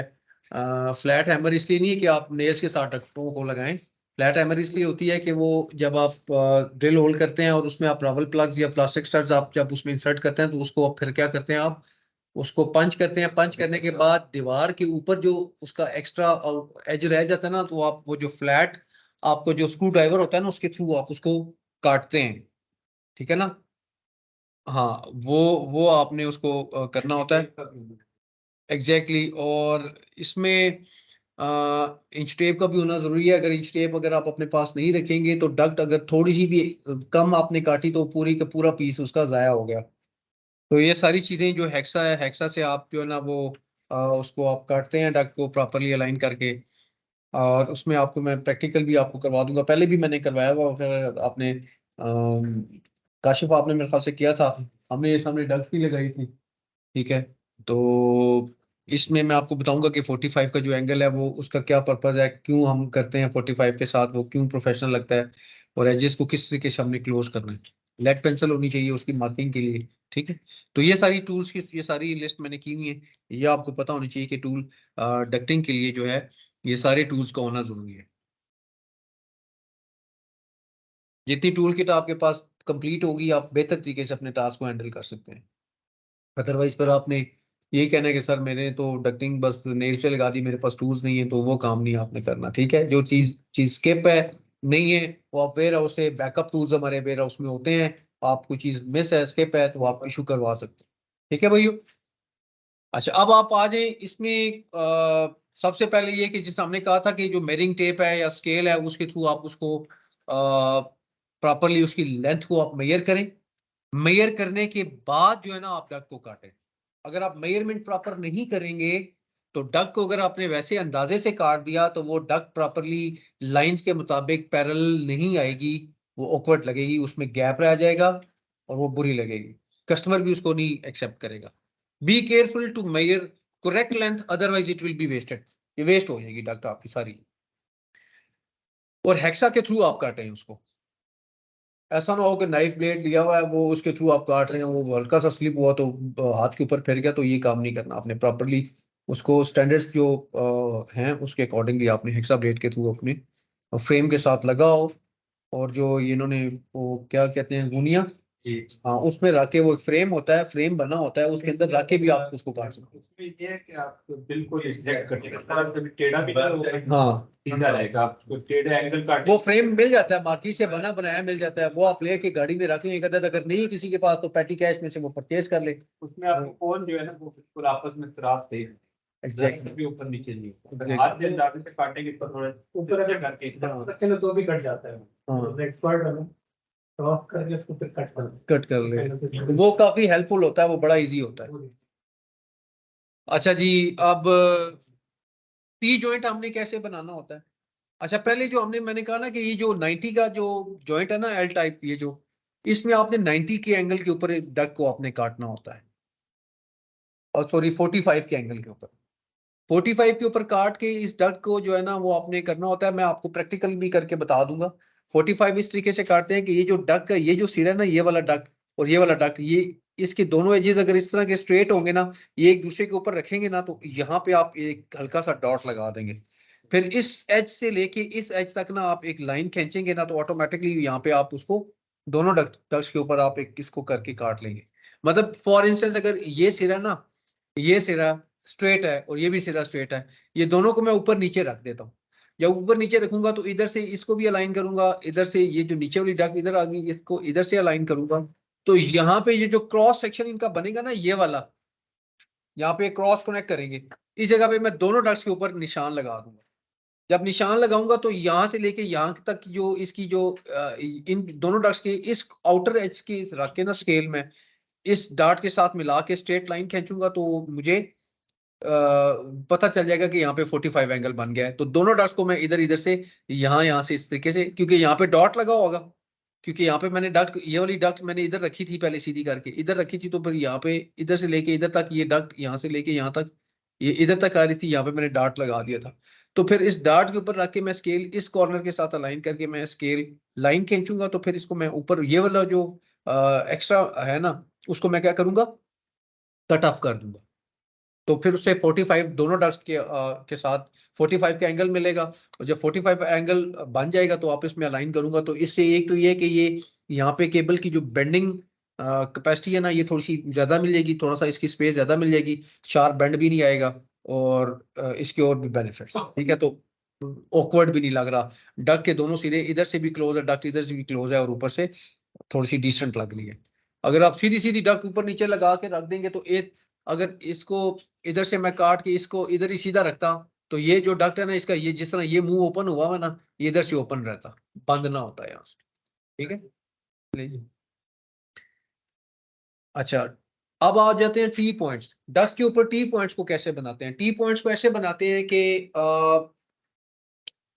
एक डक्ट जो है ना, उसकी जो फॉर इंस्टेंस जो हॉरिजेंटल है ना, ये वाली जो डक्ट है हॉरिजेंटल, ये जो जा रही है जिसमें आपने टी को इंसर्ट करना है, जो टी पॉइंट बनाना है, इसकी जो साइड वॉल होती है ना, कोई एक साइड, उसको इस डक के यहाँ से लेके यहाँ तक इसकी मार्किंग कर लेनी है आपने। मार्किंग करने के बाद हेक्सा से आपने ये वाली जो ये जो वॉल है ना, ये वाला पीस आपने काट देना है, और इसके साथ आपने इसको जोड़ देना है। जब आप इसको जोड़ेंगे तो ये टी पॉइंट ऑटोमेटिकली जो है ना वो क्या होगा कि इसके ऊपर पूरा पूरा कवर, इसके ऊपर तो कवर पूरा आ जाएगा, और ये जो डक्ट है इसके साथ सीधी जुड़ जाएगी, और उसमें आप को बड़ा प्रोफेशनल होगा, उसमें पता भी नहीं चलेगा कि यहाँ पे कोई जॉइंट लगा हुआ है। तो ये दिस इज टी जॉइंट।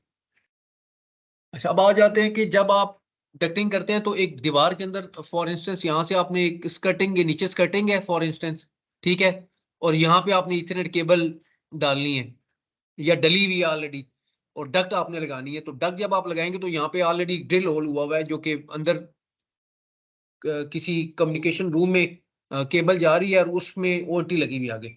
तो फिर अब आपने क्या करना है कि ये जो डक्ट है ना, इसी एग्जिस्टिंग केबल के ऊपर जब आप क्या करेंगे कि इस होल के ऊपर रख के ना, आप इस डक्ट के अंदर ये जो अंदर वाली जो इसकी बेस वॉल है ना, उसके अंदर आप उसको ड्रिल होल कर लेंगे। ड्रिल होल करेंगे तो केबल अंदर ही अंदर राउट होगी डक्ट के, और अंदर ही अंदर से ड्रिल होल के अंदर क्रॉस कर जाएगी। तो यहाँ पे आप सामने आपको ड्रिल होल नजर नहीं आएगा, डक्ट उसके ऊपर आ जाएगी, और डक्ट की क्योंकि जो बेस वॉल है, जो वॉल के साथ अलाइन हुई है, उसके अंदर ड्रिल होल हुआ होगा, तो आपकी केबल्स हो जाएंगी। और एंड पे जो है ना आपने इसको 2 इंच का ये जो एक्स्ट्रा जो उसकी बेस कवर होगी ना, जो वॉल्स है ना साइड, ये आप काटेंगे। इसको काटने के बाद आप इसको जो इसकी बेस होगी ना, वो आप इसको फोल्ड करके इसको ऊपर ले आएंगे। इसको पहले फोल्ड करेंगे इसके ऊपर, इसको फोल्ड करने के बाद इसको जब इसको बंद करेंगे ना, बंद करने के बाद इसके ऊपर आप कवर चढ़ा देंगे। जो उसका कवर होगा ना, तो वो क्या होगा कि ये जो इसका एज है ना जो ओपन था, वो क्या वो बंद हो जाएगा, कोई चीज भी नहीं जाएगी और डस्ट वो केबल सेफ हो जाएगी। ठीक है भाई। तो ये दिस इज द मेन, ये टी पॉइंट था 90 का जो एंगल है वो बनता है, और एक ड्रिल होल है, और 45 का ये 2-3 पॉइंट्स हैं। इसमें अगर आपको कोई क्वेश्चन है तो आप मुझे बताएं। अच्छा, ये डक्ट के डिफरेंट साइजेस हैं, और डक्ट के साइजेस के हिसाब से हमने ये डिसाइड किया हुआ है कि इतनी नंबर ऑफ केबल्स आपने रखनी है। तो किसी भी डक्ट का जो 60% एरिया ना, वो आपने यूटिलाइज करना है, और 40% एरिया आपने वैकेंट खाली छोड़ना है फ्यूचर केबल्स के लिए। ठीक है। और वैकेंट छोड़ने का मकसद ये भी है कि वो केबल्स बहुत ज्यादा आप जब आप उसमें इंसर्ट कर देंगे डक्ट के अंदर, तो वो जो एज पॉइंट होगा ना, वहां से भी उसके ऊपर प्रेशर आएगा, और केबल्स जो है ना वो उसमें प्रॉब्लम होगी। ठीक है। फ्यूचर कैपेसिटी भी नहीं रहती, और जो एज पॉइंट्स होते हैं, टी पॉइंट्स हो गए, या आपके जो 45 के ऊपर एंगल्स आप बना रहे होते हैं, वहां पे भी प्रॉब्लम्स आती हैं। ठीक है। तो ये डिफरेंट 16x16 के अंदर 3 केबल्स की मैक्सिमम, कैट 5 की जो 3 केबल्स आप प्ले करें, उससे ज्यादा ना करें। 16x25 जो की डक्ट है, उसमें आप मैक्सिमम 6 केबल्स को रन करें, उससे ज्यादा के वालेकुम सलाम, उससे ज्यादा केबल्स को रन ना करें। ठीक है। तो ये डिफरेंट डक्ट्स के साइजेस हैं। 25x25 की जो डक्ट्स हैं, उसमें आप जो है वो 10 केबल्स कर सकते हैं, और 60x60 की जो है ना वो 16 केबल्स लेके जा सकते हैं आप। तो डिफरेंट जो है ना ये केबल्स की जो डक्ट्स की टाइप्स हैं, उनकी डायमेंशंस हैं, उसके हिसाब से आप केबल्स जो है ना वो 60% जो है ना आप कर सकते हैं। तो उसका एरिया फाइंड करने का फॉर्मूला ये होता है कि उसमें जो केबल है ना, उसका डाया क्या है, वो 10 इंटू आउटर डाया है। केबल का डाया कितना होता है इथरनेट केबल का, यूजली हम केबल ही डक्ट में डाल रहे होते हैं ना, या ओएफसी की केबल डाल रहे होते हैं, 5 mm होता है। तो 5 mm का डाया क्या होता है, वो उसको मल्टीप्लाई कर दें 10 के साथ, तो 50 to 60 mm का एक केबल का वो होता है नॉर्मली, उसका क्रॉस सेक्शनल जो एरिया होता है। उस हिसाब से जो है ना, अगर एक डक का क्रॉस सेक्शनल एरिया, अगर आपकी जो इसकी विड्थ और इसकी जो डेप्थ है, उसको जब आप आपस में मल्टीप्लाई करते हैं, तो टोटल इसका एक क्रॉस सेक्शनल एरिया आ जाता है। उसमें आप हिसाब लगा लें कि 55 mm के हिसाब से जो कितनी केबल्स उसके अंदर आ सकती हैं, तो उसमें 40% स्पेस भी बाकी रहे। ठीक है। इस हिसाब से जो है ना आपने उस केबल्स की आप उसको उसके अंदर ले करते हैं, ताकि कवर भी प्रॉपरली बंद हो, उसके ऊपर प्रेशर ना हो। ये ना हो कि केबल्स इतनी आपने उसके अंदर डाल दी हैं और कवर भी ऊपर से बंद नहीं हो रहा, तो वो फिर ऊपर से आप टाइयां लगा के उसको बंद कर रहे हैं, तो वो उसका फायदा नहीं। अगर आपने टाइयां डक्ट के ऊपर चढ़ानी है, तो उसका फिर फायदा नहीं है डक्ट का, वो प्रोफेशनल नहीं लगेगी। जिस तरह हमने पीछे ये पिक्चर्स में हमने देखा था, ये इसमें जो है वो बड़ा प्रोफेशनली जो है ना उन्होंने डक्ट्स को उसकी प्रॉपर जो कैपेसिटी है, उस हिसाब से केबल्स को उन्होंने उसमें इंसर्ट किया हुआ है। उस हिसाब से डक्ट्स को प्रॉपरली लाइंस के अकॉर्डिंगली उन्होंने लेआउट किया हुआ है। ड्रिलिंग की तरफ आ जाते हैं जी।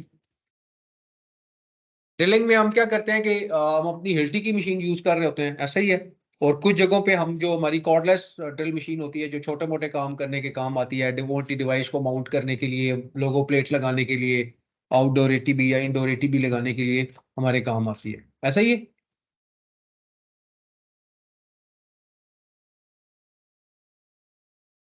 अच्छा, ड्रिलिंग के लिए जो है ना वो सबसे मेन चीज जो है ना ड्रिल करते हुए, आपने सबसे पहला जो स्टेप है ना वो ये है कि ड्रिल बिट जो है ना प्रॉपरली लॉक करना है। ऐसा नहीं है कि ड्रिल आपने उसमें इंसर्ट बिट उसमें इंसर्ट किया और वो प्रॉपरली उसको आपने टाइट नहीं किया, लॉक नहीं किया, और आपने ड्रिल बिट चला ली, तो वो it can lead to a, ठीक है ना, क्रिटिकल सिचुएशन। बेहतर ये है कि आप उसको प्रॉपरली लॉक करें, उसके बाद फिर आप करें। फिर जब आप ड्रिल करते हैं ना, तो ड्रिल करते हुए आप किसी कंक्रीट वॉल में स्पेशली जब ड्रिल कर रहे होते हैं, या 9 बाय 9 इंच की जो होती है वॉल, उसमें जब आप ड्रिल कर रहे होते हैं तो 30 सेकंड के बाद उस ड्रिल मशीन को ऑफ कर दें, उसको रेस्ट दें, ऑफ करें, उसके बाद इंटरवल्स के साथ उसको चलाएं। एक ही आपने जो है ना वो उसमें मोड में आपने रखी हुई है और आप करी जा रहे हो ड्रिल मशीन, आप कह रहे हो यार कंक्रीट है और बस एक 2 मिनट 3 मिनट आपने उसको लगातार उसको आप यूटिलाइज करें तो उसकी जो वो इक्विपमेंट है वो डैमेज होने के चांसेस है, उसकी इंटरनल जो है वो डैमेज हो जाएगी वो, ठीक है। तो बेहतर यह है कि उसको आप रेस्ट दें, 30 सेकेंड्स के इंटरवल्स के साथ उसको लेके चलें। अगर आप नहीं करेंगे तो क्या होगा, it might damage drill machine winding, जो इनसाइड उसकी वाइंडिंग्स हैं वो डैमेज हो जाएंगी। और if you need to change the bed, wait for a while for the bed to cool down. दूसरा ये कि जब आप बेड को चेंज करने के लिए जब आप करते हैं तो बेड इतना हीट अप हो चुका होता है कि फौरन आप उसको रिप्लेस नहीं कर सकते। फौरन अगर आप उसको हाथ रखेंगे तो वो इतना हीट अप हुआ होगा कि आपका हाथ जो है ना वो जला देंगे। दूसरा ये कि जब आप ड्रिल मशीन यूज करते हैं तो उसमें क्या करना है, आपने इस चीज का ख्याल करना है कि कोई अगर आपने गोगल्स नहीं पहनी हुई ना, सेफ्टी गोगल्स नहीं पहनी हुई, तो कोई भी शार्प एज अगर स्टोन कोई आ गया ना आपकी आई बॉल को टच कर गया तो परमानेंट आई डैमेज हो जाएगा। तो ये हम बड़ा लाइटली लेते हैं। कितने ऐसे वर्कर्स होते हैं उनके साथ ये प्रॉब्लम्स होती हैं, वो परमानेंट लाइफ टाइम उनको इंजरी हो जाती है और वो फिर और कहते हैं ना वो अब पछताए क्या हो जब चिड़िया चुगी खेत, तो फिर उसका कोई फायदा नहीं होता, ठीक है ना। तो बेहतर ये है कि आप अपनी सेफ्टी फर्स्ट, ठीक है ना। जो ड्रिलिंग आप कर रहे होते हैं इस तरह की सिचुएशंस में आप क्या करें कि सेफ्टी गॉगल्स को पहन के आप प्रॉपर ड्रिलिंग करें। दूसरा ये कि जब आप ड्रिल होल कर रहे होते हैं, डस्ट वगैरह आती है तो आप ब्रीदिंग उस वक्त करेंगे वहां पे, सांस थोड़ी देर रोक लें या आप मास्क का इस्तेमाल करें, बेहतर ये, ठीक है। डायरेक्टली ब्रीथ नहीं करना उस ड्रिलिंग एरिया में, जाहिर सी बात है डस्ट आ रही है, वो किसी को एलर्जी है, डस्ट एलर्जी है, किसी को कुछ और भी हो सकता है। ड्रिलिंग करने के लिए सबसे पहले क्या, it should be near door और windows because there are less chances of concealed wiring water और sewerage lines at the these location. जब बाहर आपने कल एक बात की थी कि ड्रिल करते हुए हमें बाहर से इनसाइड से सारी करनी चाहिए, तो इसमें क्या है, इसमें ये हम देख रहे हैं कि हमें ड्रिल कहाँ पे करनी चाहिए, जो एजेस होते हैं ना, खिड़कियों के एजेस होते हैं या दरवाजों के कॉर्नर्स होते हैं, वहां उसके करीब से करें। वहां पे ना तो कोई पाइपलाइन होती है ना कोई इलेक्ट्रिकल केबल आ रही होती है, तो वहां पे लेस चांसेस होते हैं कि वहां पे कोई चीज होगी, लेकिन फिर भी आप कस्टमर से पूछ लें। एक्चुअली सर इनके पिलर और बीम भी होते हैं दरवाजों के साथ या खिड़की के ऊपर, वो ऊपर होते हैं ना, खत्म हो रहे उसके ऊपर से वो अगर ऊपर होते हैं। बाहर लेके जानी नहीं नहीं ऊपर नहीं, वहां मैं से नहीं स्कर्टिंग के साथ की बात कर रहा हूँ। नीचे स्कर्टिंग के साथ। हाँ स्कर्टिंग, उसके जाहिर सी बात है विंडोज के ऊपर दरवाजों के ऊपर तो बीम्स होते हैं ना कंक्रीट के, उसके ऊपर तो करना ही नहीं ना, ऊपर से तो ड्रिल होल आपने करना भी नहीं होता, वो awkward भी लगता है। Both sides of the wall must be inspected to predict about possibility of damage to the customer existing cables or pipelines. Customers की जो जहां पे आपने ड्रिल होल करना है ना, दोनों तरफ उस वॉल को प्रॉपरली इंस्पेक्ट करें। यार क्या ऐसा तो नहीं है कि इनसाइड कोई वॉल के अंदर तो कोई ऐसी चीज तो नहीं है, कोई पाइप तो नहीं है, कोई बिजली की वायर तो नहीं है, गैस का पाइप तो नहीं है, वो आपने फाड़ दिया तो फिर आप उधर ही बैठे रहेंगे जब तक आप उसको ठीक नहीं करवा के देंगे ना, आपको नहीं वो हिलने देगा कस्टमर, ठीक है। और दूसरा ये कि बाहर अगर आप देखेंगे तो बाहर आपको नजर आ जाएगा, अगर इधर से ड्रिल होल कर रहे हैं तो बाहर दूसरी तरफ आपको हो सकता है आपको ड्रेनेज का पाइप जा रहा हो, वो पीवीसी का बड़ा 4 इंच वाला, ठीक है ना, वो भी हो सकता है, इनसाइड भी हो सकता है। तो वो स्टड स्कैनर जिसे कहते हैं ना, वो एक हमने वो आगे मैं आपको बताऊंगा, वो टूल है जिससे आप वॉल को स्कैन भी कर सकते हैं, मेटल डिटेक्टर है काइंड ऑफ, ठीक है ना, उससे आप उसको देख सकते हैं कि इसके अंदर कोई इलेक्ट्रिकल वायर्स तो नहीं जा रही, ठीक है ना, या कोई पाइप तो नहीं जा रहा, उससे भी काफी हेल्प आउट। लेकिन बेहतर ये है कि कस्टमर से पूछ लें, ठीक है।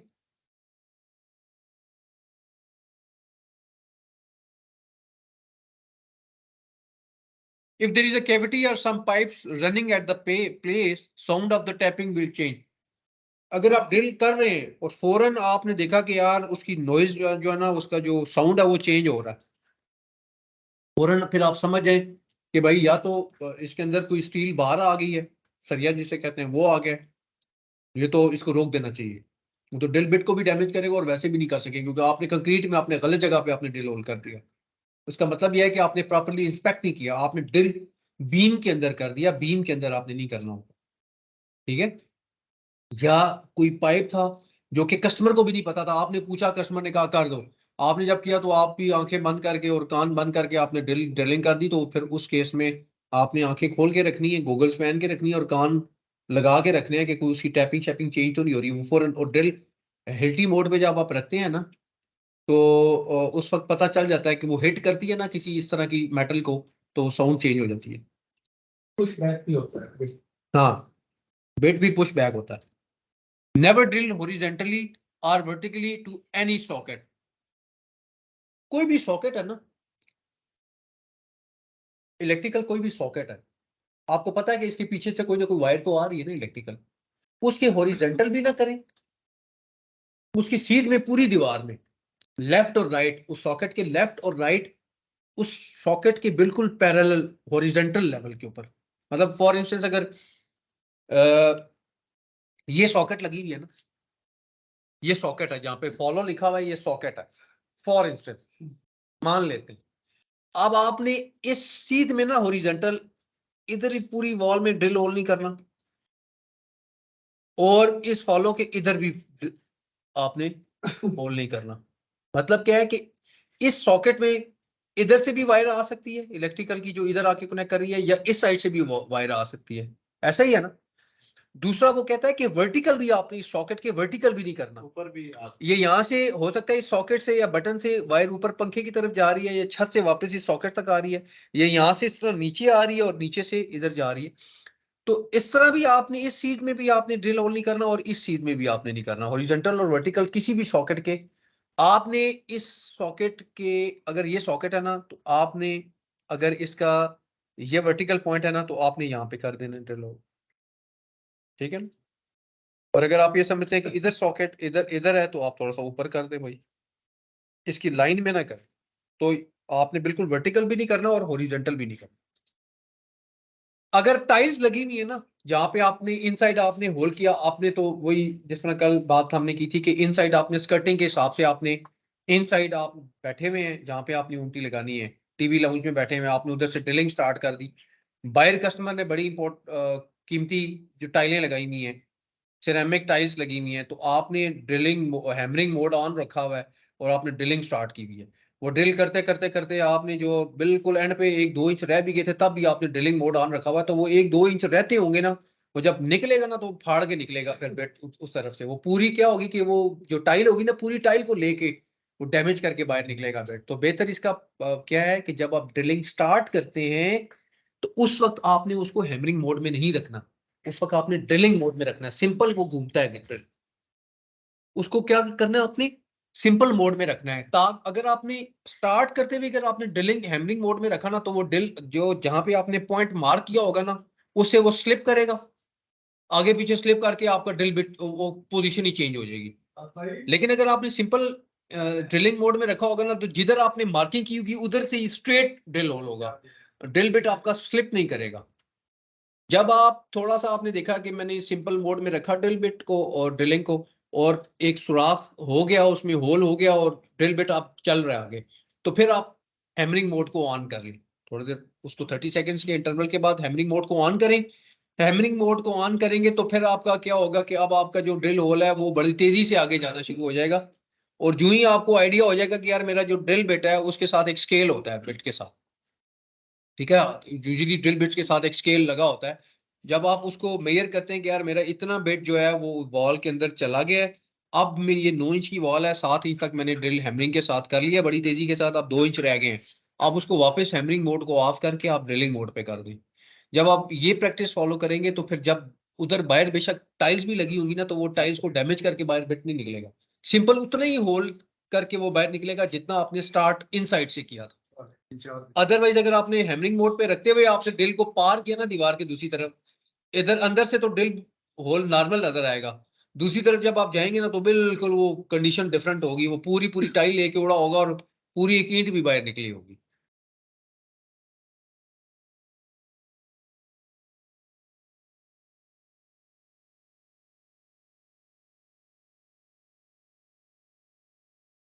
अच्छा, इसमें ये है कि जो सॉफ्ट वुड है ना, उसके लिए अपना ड्रिल बिट होता है, कंक्रीट के लिए अपना ड्रिल बिट होता है, तो उस हिसाब से फिर आप उसको ड्रिल बिट को इंस्टॉल करें। ऐसा नहीं है कि एक ही बिट आपने लगाया और वो डिफरेंट, वो सारी एक ही जगह पे आप चला रहे हो। पर लार्ज डक्ट्स, जब आप जो डक्ट्स आप जो करते हैं ना, लार्ज डक्ट्स में आपने जिग जैग आपने होल करने होते हैं। फॉर इंस्टेंस अगर आपने, मैं आपको बताता हूँ कि अगर ये डक्ट है ना, ये चौड़ी डक्ट है ना, एक ड्रिल आप इधर करेंगे, एक इधर करेंगे, एक इधर करेंगे, एक इधर करेंगे, एक इधर करेंगे, ड्रिल डक्ट जो है ना वो बड़ी है। अगर आपने बिल्कुल स्ट्रेट, अगर आपने इसमें ड्रिल होल्स कर दिए ना, वो ये इधर से ऊपर से लटक जाएगी, इधर से भी लटक जाएगी।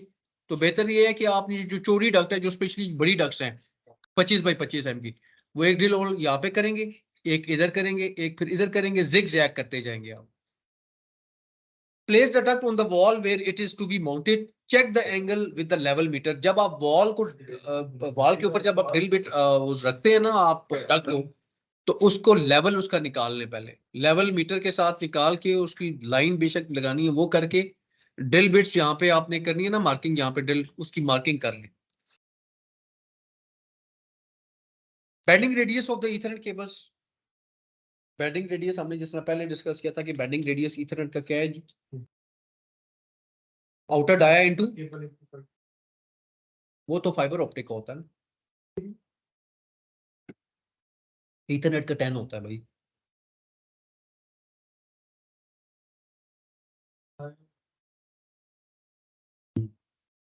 जो 20 आउट इंटू आउटर डाया ना, वो फाइबर ऑप्टिक केबल्स का होता है। ईथरनेट का 10 into outer dia.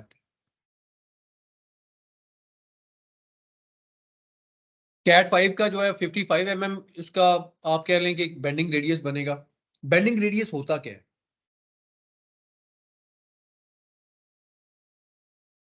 White board पे मैं बता रहा हूँ। हाँ तो थोड़ा पीछे हो जाओ। नजर आ रहा है इधर? जी जी। देखो, ये एक सर्कल है ना, फॉर इंस्टेंस ये इसका एक सेंट्रल पॉइंट है, न्यूक्लियस जिसे हम कहते हैं। यहां से लेके ना, यहां से लेके यहां तक जो डिस्टेंस है ना, इसको क्या कहते हैं? रेडियस। रेडियस। इसको क्या कहते हैं? रेडियस। तो एक सर्कल का डायामीटर क्या होता है? डी क्या होता है? Equal to 2r। 2r का मतलब ये होता है, ये रेडियस यहां से लेके यहां तक एक रेडियस है, यहां से लेके यहां तक ये r1 है, ये r2 है, ये दूसरा रेडियस है। तो इस एक एक रेडियस को, किसी भी एक रेडियस को 2 से मल्टीप्लाई करेंगे तो पूरा डाया निकल आएगा एक सर्कल का। ऐसे ही है, d is equal to 2r। ठीक है। अब वो ये कहता है कि जो बेंडिंग रेडियस है ना ईथरनेट केबल का, वो कितना है? For instance 55 mm। 55 mm। वो हमने कैसे कैलकुलेट किया? वो ऐसे कैलकुलेट किया कि 10 into outer dia of Ethernet cable. Outer dia क्या है ईथरनेट केबल का? 5 mm। 5 mm होता है ना, तो ये कितना हो गया? 5.5 कर लो, 50 हो गया, या 55 mm कर लो, 50 mm 50।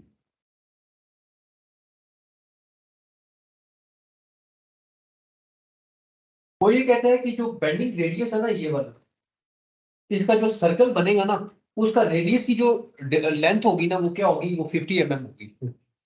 फॉर इंस्टेंस 50 mm को अगर आप इंचेस में करो, कन्वर्ट करो तो,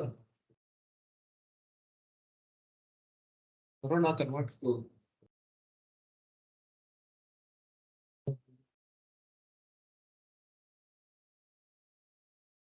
गूगल पे कर लो भाई कन्वर्टर। 1.96। 2 इंचेस। अच्छा,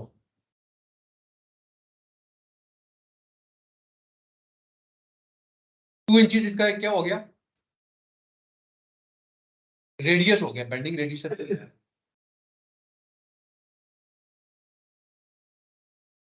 अब इसका जो सर्कल बनेगा ना, आपका जो सर्कल बनेगा वो कितना होगा, कितना चौड़ा होगा, कितना बड़ा होगा? 4 इंचेस। इंचेस आपने निकाला ना, 50 mm कितना हो गया, 2 इंचेस के इक्विवेलेंट। 2 इंचेस ये है एक रेडियस, और 2 इंचेस ये दोनों मिलाएंगे ना, जब आप इसका सर्कल बनाएंगे ना, जब आप केबल का लूप बनाते हैं। बेसिकली बेंडिंग रेडियस कहाँ पे काम आता है, जब केबल का आप लूप बनाते हैं, ईथरनेट केबल हो या फाइबर ऑप्टिक की केबल हो।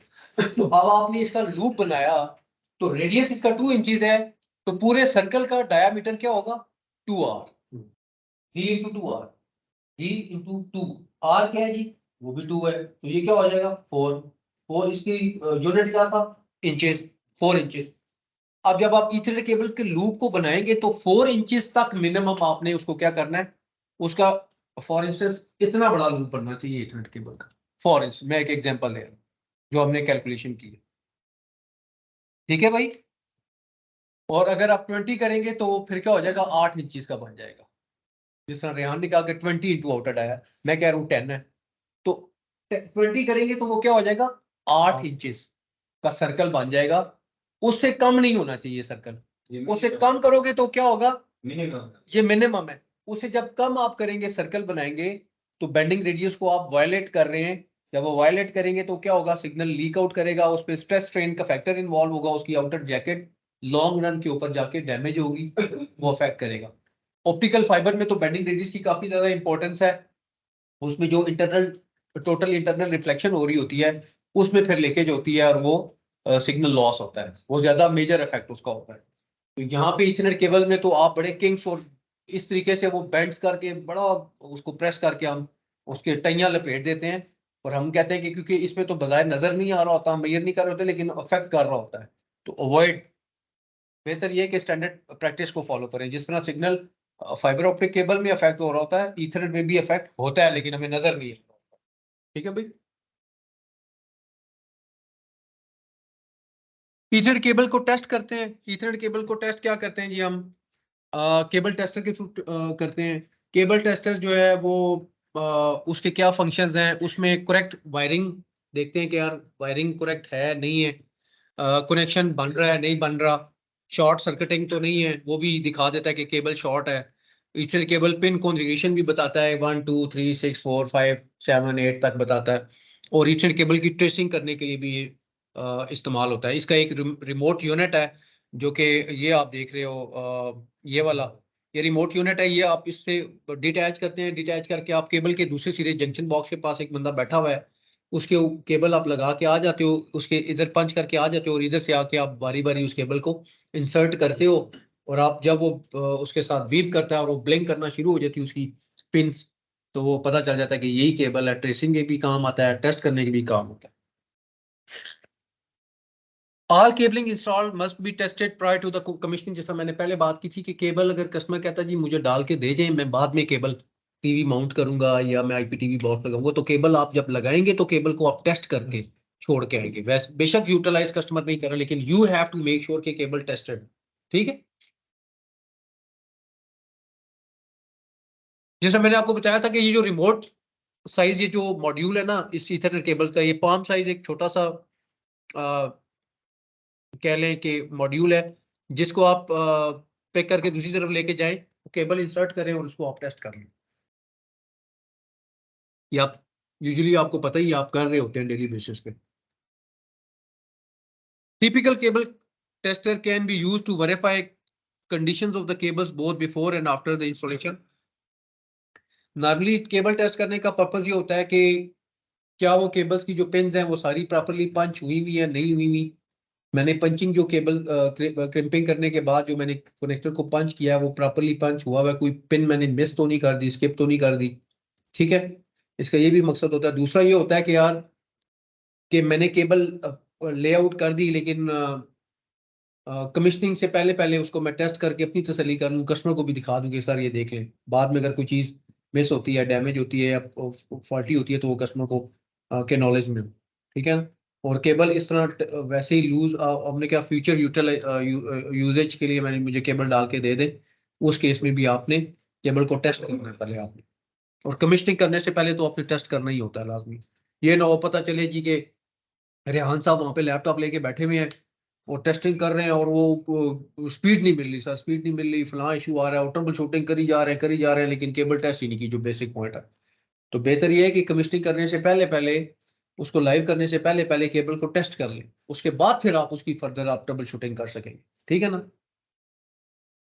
Cable testers usually come along with the separable passive module that can be connected to the remote end of the installed network। ये repeated point है कि again जो passive module होता है, ये इसमें बैटरी तो आपके, ये जो बैटरी होती है ना वो इस मॉड्यूल के अंदर होती है, जो कि बीप बीप भी करती है, उसमें डिफरेंट एलईडीज भी लगी होती हैं, वो सारा बताता है।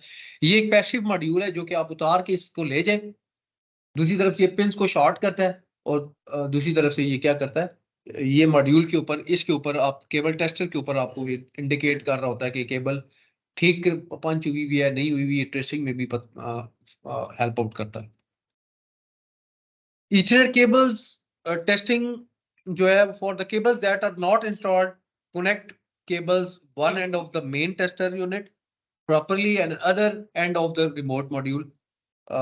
जो केबल्स आपने इंस्टॉल नहीं की या ट्रेसिंग के दौरान कर रहे हैं, तो वो आपने एक तरफ आपने केबल टेस्टर में लगानी है, दूसरी आपने मॉड्यूल में लगा के उसको आपने वन बाय वन करके ट्रेस भी करते जाना है और उसको टेस्ट भी करते जाना है। For the cables that are already installed, connect the local point of the cable with the main tester unit। अगर तो केबल जिस तरह उसने बताया कि जिस तरह पहले केबल जो अगर आपने इंस्टॉल नहीं की हुई, कमीशनिंग आपने नहीं की हुई, फिर तो आपने दोनों तरफ से आपको क्या करना पड़ेगा, उधर से आपने रिमोट यूनिट लगाना पड़ेगा और इधर आपको केबल टेस्टर के थ्रू उसको टेस्ट करना पड़ेगा, दोनों तरफ से केबल को कनेक्ट करना पड़ेगा। लेकिन अगर एक ऑलरेडी एक इंस्टॉल्ड नेटवर्क है, एक तरफ ओटी में केबल इंसर्ट हुई हुई है, राउटर में लगी हुई है, तो फिर रिमोट यूनिट का काम नहीं होता, फिर आप डायरेक्टली मीटर के अंदर केबल इंसर्ट करें, क्योंकि दूसरी तरफ से तो कनेक्टेड है ऑलरेडी, डिवाइस में कनेक्टेड, आपको पैसिव मॉड्यूल लगाने की जरूरत नहीं, ठीक है। उसमें फिर फर्दर ये होता है कि बटन को प्रेस करते हैं आप, जब पुश बटन प्रेस करते हैं तो वो क्या करता है, वो उसकी एलईडीज उसको खुद टेस्ट परफॉर्म करती हैं कि वन पिन बीप करता है, ओके, सेकंड ओके, अगर कोई पिन स्किप होगी तो वो उस नंबर के ऊपर वो ब्लिंक नहीं करेगी लाइट, वो लाइट ऑफ ऑफ रहेगी, ठीक है ना। एलईडी स्टेटस को आपने गौर से देखना होता है, ठीक है। एलईडी जो है ना वो वन बाय वन करके बड़े सीक्वेंस में 1 2 3 4 5 6 7 8 तक वो ब्लिंक करती जाती है, उसमें पता चलता रहता है कि ये केबल ठीक तरीके से बनी है। टेलीफोन केबल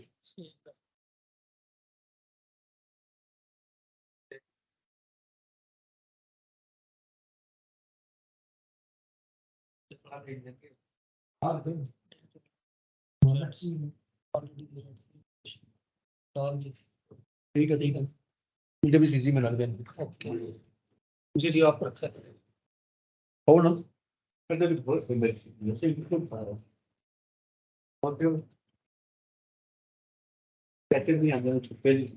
अच्छा जी भाई, 2 स्लाइड्स रह गई, फिर इसको वाइंड अप करते हैं।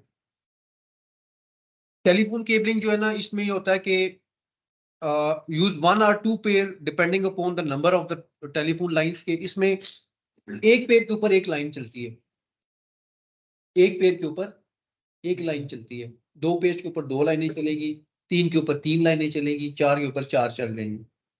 नॉर्मली हम मैक्सिमम 2 लाइंस दे रहे हैं पोर्ट्स की। अगर कोई कस्टमर एटीए लगाता है तो अपनी एक्सचेंज के अंदर वो सारी टर्मिनेशन करता है, तो एक सिंपल एक फॉर्मूला याद रखेंगे, एक पेयर के ऊपर एक लाइन चलेगी। इसमें आप यूटीपी केबल को भी यूटिलाइज कर सकते हैं, लेकिन वो फिर यूटिलाइज करेंगे तो वो एक जिसे कहते हैं रिसोर्स को वेस्ट करने वाली बात है कि जब आपने पेयर ही एक यूटिलाइज करना है तो फिर 4 पेयर वाली केबल आप क्यों यूटिलाइज कर रहे हैं। तो आप टेलीफोन की जो केबल मार्केट से मिलती है वो आप कस्टमर को रेकमेंड करेंगे, टेलीफोन की जो केबल है 2 पेयर वाली मैक्सिमम वो आप ले आए, उसमें मैं आपको करके दे देता हूँ। अगर आप कहते हैं जी कि मैंने 1 2 3 6 के ऊपर मैंने केबल इथरनेट कनेक्टर लगाया हुआ है और 4 5 के ऊपर मैं या 7 8 के ऊपर मैं टेलीफोन लाइन लगा दूं, तो रेकमेंडेड नहीं है। चल सकता है, टेक्निकली पॉसिबल है, जुगाड़ लगाएं तो चल जाता है, but it is not recommended, ठीक है फ्री होते हैं लास्ट जी। पेयर फ्री होते हैं, लेकिन वो पेयर इसलिए फ्री होते हैं कि यूटीपी केबल का अपना कोई पेयर अगर इन फ्यूचर अगर कोई डैमेज हो जाए तो वो आप उसको रिप्लेस उसके साथ कर सकते हैं। लेकिन जिस तरह मैंने बताया कि कैट कैट जो गिग पोर्ट होती है, गिग पोर्ट के ऊपर आपको चारों पेज की जरूरत होती है। तो कैट जो 5 या 6 केबल होती है इथरनेट केबल को, उसका जो एडिशनल पेयर होते हैं उनको आप यूटिलाइज टेलीफोन के लिए नहीं कर सकते। एक ही इथरनेट के ऊपर इंटरनेट की वायर भी कनेक्टेड है और टेलीफोन लाइन भी आपने चले है। वो फिर देसी तरीका है, वो जुगाड़ है, वो नॉर्मली इलेक्ट्रिशियंस तो करते रहते हैं लेकिन हम नहीं करते और नहीं हम नहीं करना है ये, ठीक है। Do not use any cable with the standard conductors. जाहिर सी बात है स्टैंडर्ड कंडक्टर्स के साथ तो हम कोई भी यूज नहीं करते, उसमें जाहिर सी बात है वो होती भी नहीं है और रिकमेंडेड भी नहीं। The length of the any cable between the ONT and telephone should not exceed 600 metres 2000 feet. जो मैंने आपको बताया था ना मंसूर, कि जो टेलीफोन लाइन का जो मैक्सिमम डिस्टेंस है वो कितना है, 600 मीटर तक आपकी ONT से लेके जो टेलीफोन लाइन है और आगे टेलीफोन सेट जहाँ पे पड़ा हुआ है उसका distance should not exceed more than 600 metres, ये 2000 फीट। और ईथरनेट का कितना था, 100 या 90 मीटर चले, वैसे 100। When installing telephone cables, take care to avoid stretching, kinking or crushing of the cable and avoid excessive tension when drawing cable through building cavities, conduits, ducts, etc. ये वही बात है कि जब आप केबल को ले कर रहे होते हैं, इसके ऊपर लूप बिल्कुल बेंडिंग रेडियस का ख्याल रखते हुए, बगैर वैसे ही आपने फोल्ड कर दी केबल को, ऊपर नीचे कर दिया, किंग्स पड़ गए, क्रश कर दी, बहुत ज्यादा पुलिंग फोर्स अप्लाई कर दी, उसमें वो मसले मसाइल आएंगे, बाद में वो टेलीफोन केबल शॉर्ट होगी और उसमें प्रॉब्लम्स आएंगी। टेलीफोन केबल जो है वो where it is necessary to cross power cables cross at right angles, again वही फार्मूला है जो इथरनेट के ऊपर चलता है कि इलेक्ट्रिकल केबल्स के पैरेलल में इसको रन नहीं आपने करना। आपने जब जहां पे आपको बहुत जरूरी है कि आपने क्रॉस करना है तो आप वर्टिकल एंगल राइट एंगल के ऊपर आप क्रॉस करेंगे कि हॉरिजॉन्टल, अगर आपकी जो इलेक्ट्रिकल केबल्स अगर इस तरह जा रही है ना, ये इस लाइन में जा रही है, तो आपने इस तरह केबल को क्रॉस कर देना है। वो जो जंक्शन पॉइंट होगा वो उस तरीके से उसको अफेक्ट नहीं करेगा, लेकिन अगर जिस तरह ये दो लाइंस लगी हुई हैं और ये लाइंस लगी हुई हैं, इस तरह आपने नहीं करना, ठीक है। मतलब ये केबल जा रही है ना एक इलेक्ट्रिकल, तो आपने राइट एंगल इस तरीके से आपने इसको क्रॉस कर देना है। आपने इस तरीके से दो केबल इस तरीके से रन नहीं करनी कि ये केबल जा रही है इसको रन करनी है, ठीक है। Avoid jointing the cables if any cable is damaged or too short. Try to replace the full length of the cable rather than repairing with the tape joint. Tape joint आपने नहीं लगाना, बेहतर ये है कि देसी joint लगाने से एक UI connectors भी मिलते हैं, UI connectors को इस्तेमाल करते हुए आप टेलीफोन केबल्स को joint लगाएं, या आप अगर टेप लगाएंगे तो देसी joint लगाएंगे तो उसमें पानी जाएगा, रस जाएगा, फिर वो लेटर ऑन कुछ अरसे के बाद वो टेलीफोन चलना बंद हो जाएगा या उसमें नॉइज आना शुरू हो जाएगा। तो कस्टमर कंप्लेंट भी करेगा, जी आपने तो कहा था कि फाइबर ऑप्टिक में बड़ी क्रिस्टल क्लियर वॉइस आती है, तो ये तो वॉइस मुझे तो नॉइज ही नॉइज आ रहा है। तो ये काम अगर आप करेंगे तो फिर नॉइज आएगा। डोंट टी और tap off any cable except from additional telephone sockets. ये कहता है कि डोंट टी, मतलब ये केबल जा रही है ना, इसके साथ टी पॉइंट नहीं आपने बनाना कि इधर ही जॉइंट लगाया, इसको थोड़ा सा अनशील्ड अनकट किया, इधर से टी पॉइंट जंक्शन मार के इधर से लेगी कुंडी डाल के, ये काम नहीं करना आपने। यूटीपी केबल जा रही थी, उधर से ओटी पे मैंने थोड़ा सा इधर से स्ट्रिप ऑफ किया, इधर से मैंने ओटी पे कनेक्ट कर दिया, इधर से सेंटर से मैंने टी पॉइंट बना दिए और इधर से कर दिया, ठीक है ना। तो ये काम आपने नहीं करना, ठीक है ना। टेलीफोन सॉकेट्स के थ्रू भी जो है ना आपने उनका इस्तेमाल करते हुए, सॉकेट्स मिलती हैं टेलीफोन की जो जिन्हें हम कहते हैं रोजेट्स, डबियां आपने देखी होगी टेलीफोन की, रोजेट्स कहते हैं उनको, हाँ ठीक है, वो पड़ी हुई है ना, वो रोजेट्स का इस्तेमाल करें प्रॉपर, हाँ ठीक है ना। 2 पोर्ट्स की भी होती है, सिंगल पोर्ट की भी होती है, ठीक है ना। और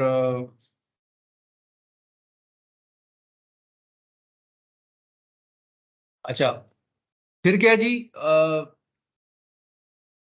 डोंट यूज ईथरनेट जो कैट 5 और cat 6 cable for phone wiring, this cable is costly and is a wastage of resources. जैसा मैंने पहले आपको बताया कि टेलीफोन केबल को आप टेलीफोन नंबर्स को आप टेलीफोन केबल के ऊपर ही रन करें, इथरनेट यूटीपी केबल के साथ ना करें अनटिल अनलेस कस्टमर आपको फोर्स करे तो आप कर दें।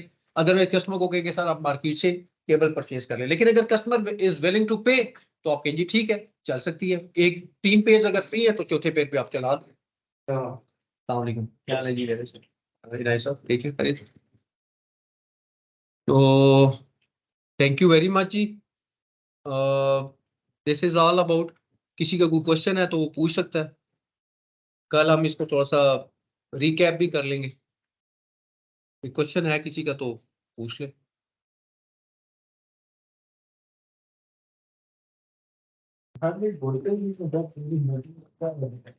ठीक है, वाइंड अप करें इसको।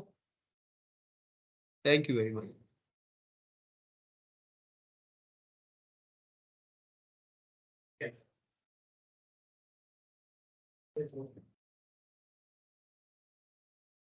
बाहर का वो बता दो रबिया आने की खुशी फील्ड में